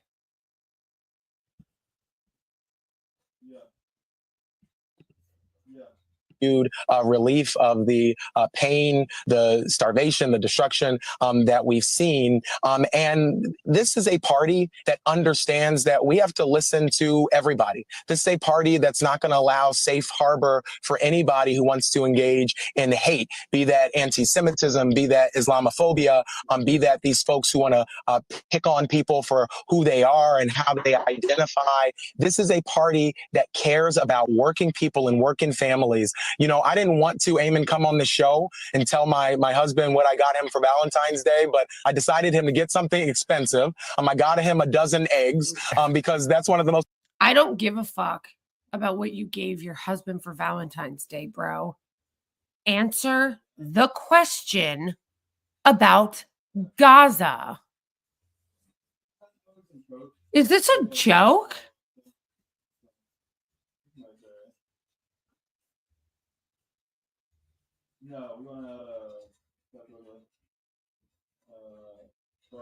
Okay, AC, I'm so sorry to bug you with this, but is there any possible way you could get a screenshot of that and send that to me too?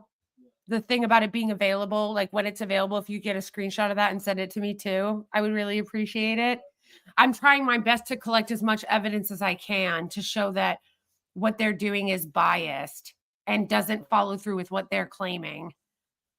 And I need evidence for that. I mean, I already have a lot of evidence, but the more evidence I have, the better. Yeah, first of all, I don't give a fuck about what you gave your husband. The reason, you know why he's doing this, why he's bringing it up, is because he doesn't, I'll tell you why he's bringing it up. He doesn't want to talk about what's happening in Gaza and the lack of support from the Democratic Party caring about it or doing anything about it. So he wants to distract you with dumb anecdotes about him and his husband and Valentine's Day, as if any of us give a fuck.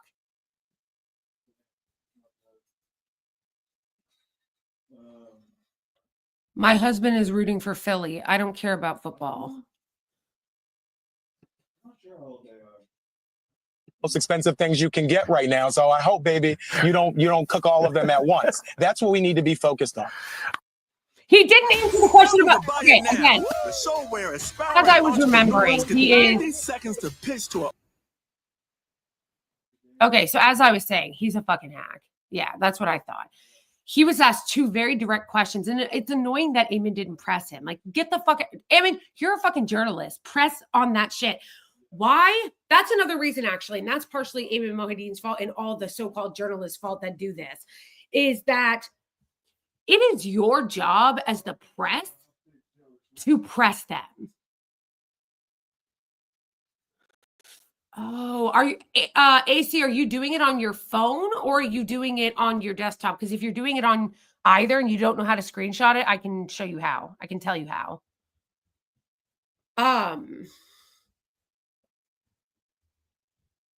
Okay, but this is another reason why the Democrats get away with being vapid, is because the press doesn't push them. He was asked two very direct questions about immigration and about Gaza, and he dodged both of them and did not answer either of them, and Eamon Mohadin did not push back. That's another reason why. It's not the main reason, but it is another reason why, because they get treated with kid gloves by the media. The liberal media, anyway. Just like the right wing treats their media with kid gloves. Okay, so that was not the Waleed Shahid one.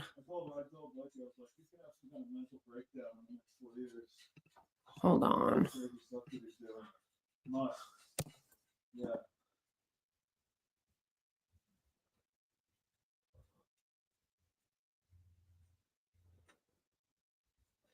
Yeah.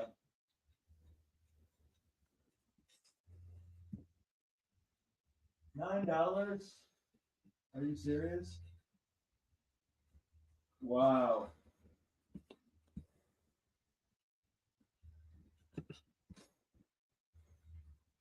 Oh my God.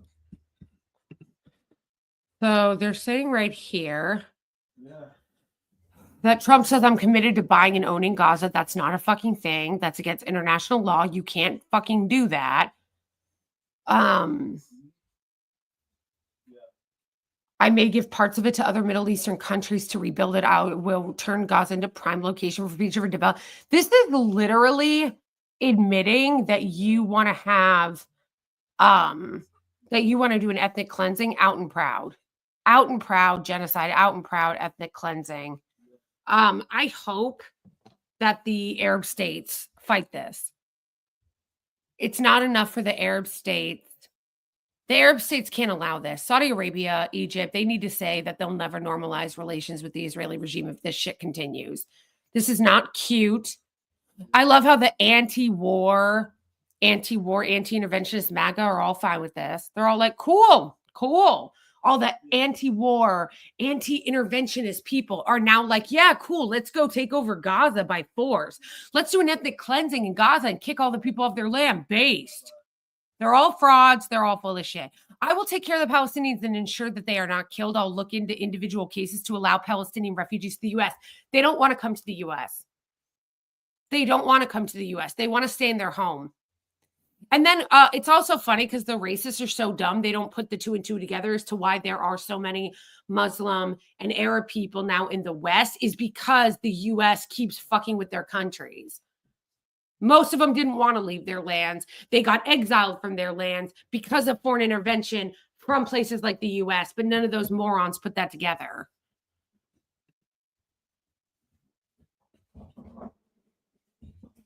That is true that the United States is a major part of enforcing international law, but you know what? We're not as powerful as we once were. The Arab states could absolutely do something about this. They could absolutely band together and be like, normalize relations with fucking the Israeli regime. I don't think so. And they could come together and say, no, we're not going to normalize any relations with the Israeli regime. Further, China and Russia and other countries that are coming together to form the BRICS agreements could also use economic warfare to fight back against this. This is a perfect example of what I say about how, like, I say I love my country and hate it at the same time. I love my country because I was born here and because I love the people here. I also hate it, and I would love to see them fail in this mission. I would love to see Iran and China and Russia band together to fight back against the U.S. during this horseshit and beat us. Because this is unjust. This is unjust, and we should not be allowed to get away with this. This country should not be allowed to get away with this. I hope China steps in. I hope Russia steps in. I hope Saudi Arabia steps in. This is ridiculous.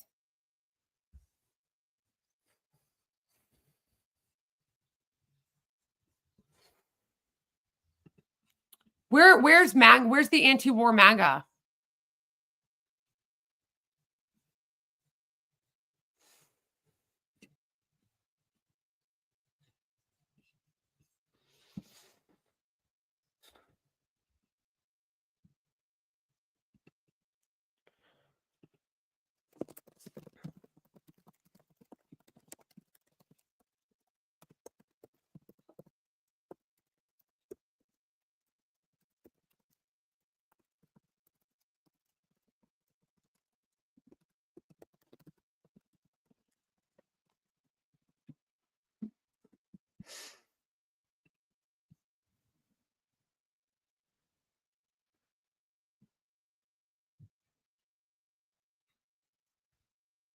It's amazing to me how the United States is willing to destroy our reputation further than it's already been destroyed, our reputation, our economic status, and everything else that we compromise on behalf of the Israeli regime.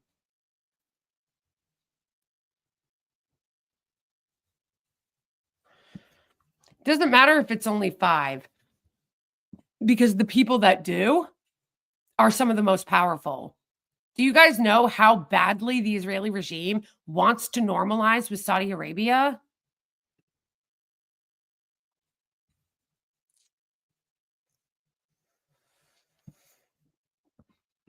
All right, well, I got to stay on topic here, so I need to finish that video that I told you guys I was going to finish. Oh, wait, where'd it go?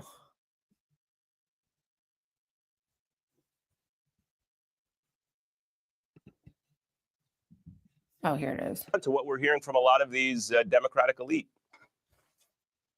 Well, what's interesting to me is that no one is willing to defend the policies of the Biden administration or of Netanyahu at all. They completely ignore the substance of the issue, which is what did Biden do to the people of Gaza? And so on some level, I think this is a coping mechanism for people who understand the depravity and immorality of what they were silent about for over a year. And it's a way to shield from their own moral and political failures and the fact that they can't treat Palestinians with empathy because of what they signed on to or were complicit with. The second thing I'll say is that this is a moment in which, like, Democrats really need to be looking in the mirror around questions of elite condescension.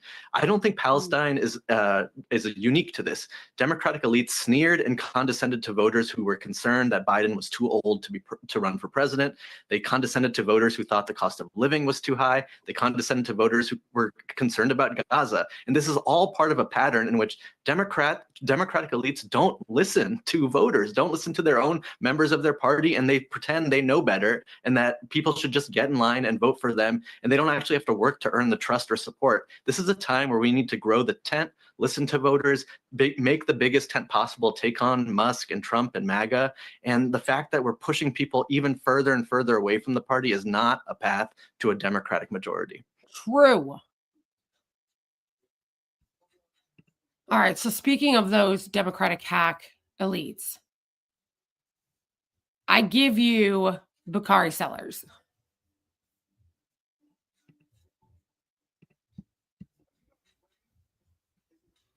For months, we warned about the danger.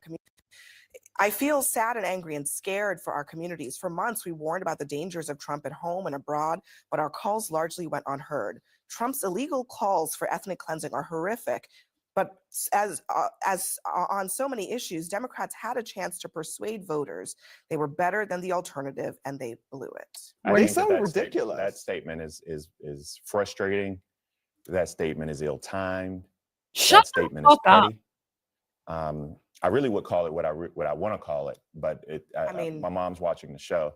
Oh, shut the fuck up. Not only that, I like how he's like, the statement is petty. No, I'll tell you what's petty, bitch. What's petty is to get online and say fuck around and find out to a bunch of people whose families are being slaughtered. No, I don't even like calling him Bakari sellout because that would imply he had principles that he sold out. He never had principles. He's always been a fucking hack. It's just amazing. It's amazing. The fucking nerve of this guy. The nerve of these people to be like, oh, how dare you be upset about your slaughtered family members? How dare you? How dare you call it the Democratic Party that says they represent you? The party that claims to represent working people, but it's actually just a bunch of rich, old fart elites that think that they know better than everyone else and rule top down. That's what it really is. The Democratic Party pretends to be about the people. They're not. It is a top-down party that runs in an authoritarian manner of a bunch of rich people and out-of-touch old farts. Okay? And then they send their apparatchiks and hacks like him out to trash. Like, how fucking dare you tell Palestinians who lost their family members in the Gaza genocide that their protests are ill-timed? Oh, I'm sorry that your family's been murdered, but, you know, this is really ill-timed. Sorry that your family's being genocided, but this is really ill-timed for the Democratic Party. Shut the fuck up. Gosh, what a hack. For me, it's if you. And it's also true. Maybe you dumb motherfuckers should have listened. Because as it was pointed out on Ayman Mohyeddin's show, 30% of people that voted for Biden chose to sit out the election because of the Gaza genocide. So maybe you guys should have thought about that before you handed the election to Trump. Look inward.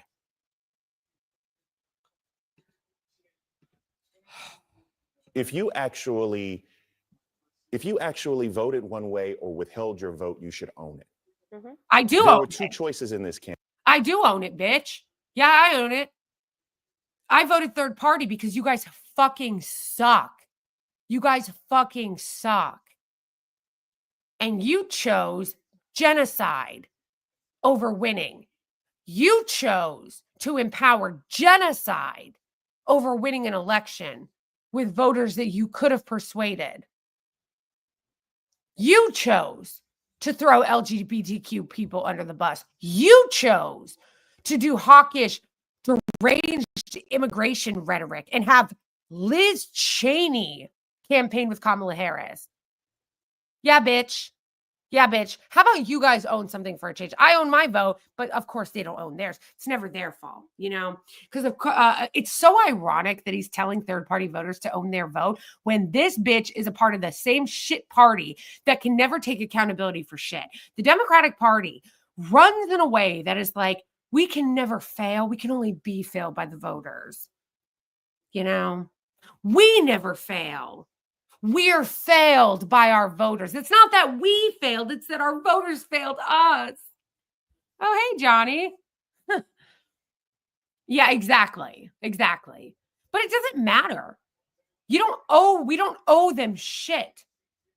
But that's their attitude of entitlement of like, we can't fail. We can only be failed. When do you really ever see Republicans blame their voters? They don't. They don't, because they're not that fucking stupid.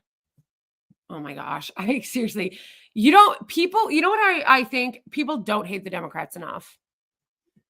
Like people who are still like, yeah, let's like do some reform in the party, or let's just like agree and like try to get them back in power in 2026. You don't hate them enough.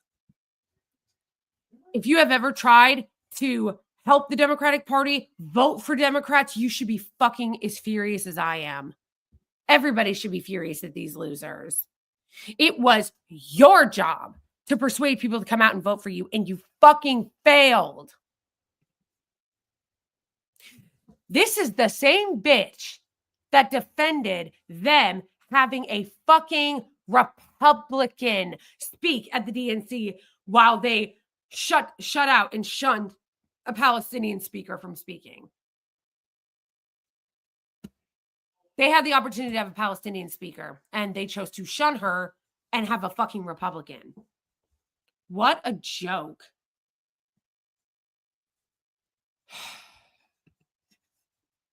Campaign, it was extremely clear.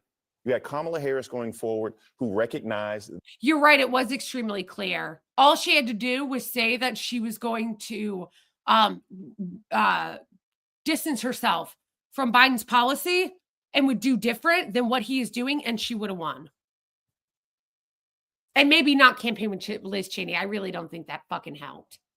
Maybe not throw immigrants under the bus. Maybe not throw trans people under the bus. Maybe acknowledge that people struggling financially was not in their heads. Yeah, she had choices. You guys notice how the choices, they never want to hold the powerful accountable. They never want to hold the powerful accountable. They want to hold you accountable for the power's failure. They don't want to hold the party accountable. Again, this is just another example of how they don't learn shit. They don't learn shit. They have absolutely no interest in accountability. They have absolutely no interest in learning lessons. They have absolutely no interest in learning from their mistakes because they should be holding the powerful accountable. They're not holding her accountable for her campaign. No. They're talking about 2028 and how she should run in 2028 because she was failed. Instead of holding her and the Democratic Party broadly accountable for this fiasco. That Hamas has no place in governing Palestine, but she also knew, or Gaza, but she also knew that the Palestinian people had the right to human dignity. She also knew that Israel wanted safety and security, deserved that, had the right to defend itself. And we would have been in a much better situation. He's also an AIPAC hack in case it wasn't obvious to everybody. There was not a question about ethnic cleansing if Kamala Harris would have been the president of the United States. Deranged. There wasn't a question of ethnic cleansing if Kamala Harris would have been the president. You fucking piece of shit liar. You liar. It was already happening. Oh, these people are fucking unbearable. I have to tell you. Oh, that's the end of it. Oh, what a piece of shit. What a piece of shit. And I'm sure none of the piece of shits also on that panel probably pushed back against it. What a joke. What a joke. Oh, yeah. Johnny, are you referring to the one where they were like, where Hakeem Jeffries was like, we're going to tack to the center? Oh, my gosh. I can't handle it. I can't handle it.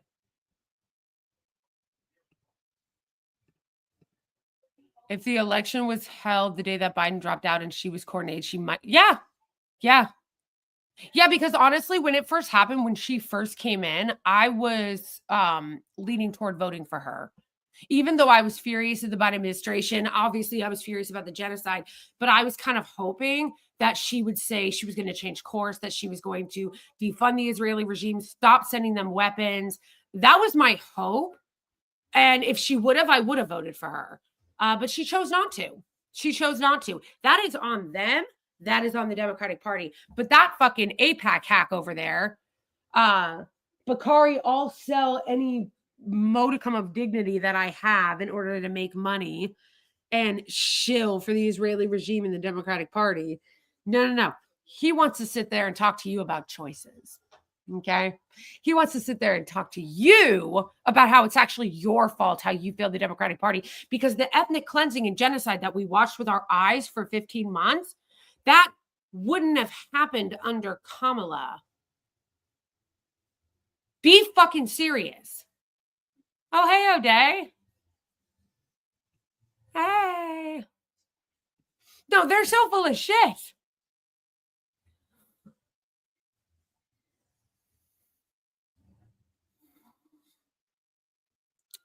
Yeah, it's really fucking unhinged. Yes.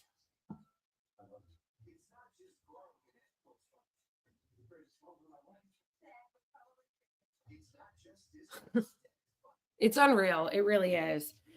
All right, fam. I'm going to wrap this up. Thank you for joining me. Please do become a member on Patreon or Ko-Fi if you are able to afford it. There's multiple tiers. If not, understandable. Still, please follow me on all the socials. Get on Twitch. That's what we're trying to get on Twitch. Become Twitch partners and affiliates. So please join and follow on Twitch. Thank you to my mods in Twitch. You guys are wonderful. And I will see you, I think, on Thursday. I think that's what I'm going to do it next. Thursday or Tuesday. But I'll keep you guys posted. I'll put it in the Discord. If you're not already a part of the Discord, join the Discord. I love you all. Free Palestine. And I'll circle back with everything we're doing and we're going to do in regards to next steps on the YouTube thing. Yeah. If you want to see my content in between, make sure to follow me on TikTok and Instagram and all that other shit that are in my link tree. And thank you, by the way, everybody who gave me a Cash App in the last week or a Venmo. I love and appreciate you, especially with this assault that I've been under from big tech. All right, everybody. Bye. Enjoy the Super Bowl if you're watching it. Bye.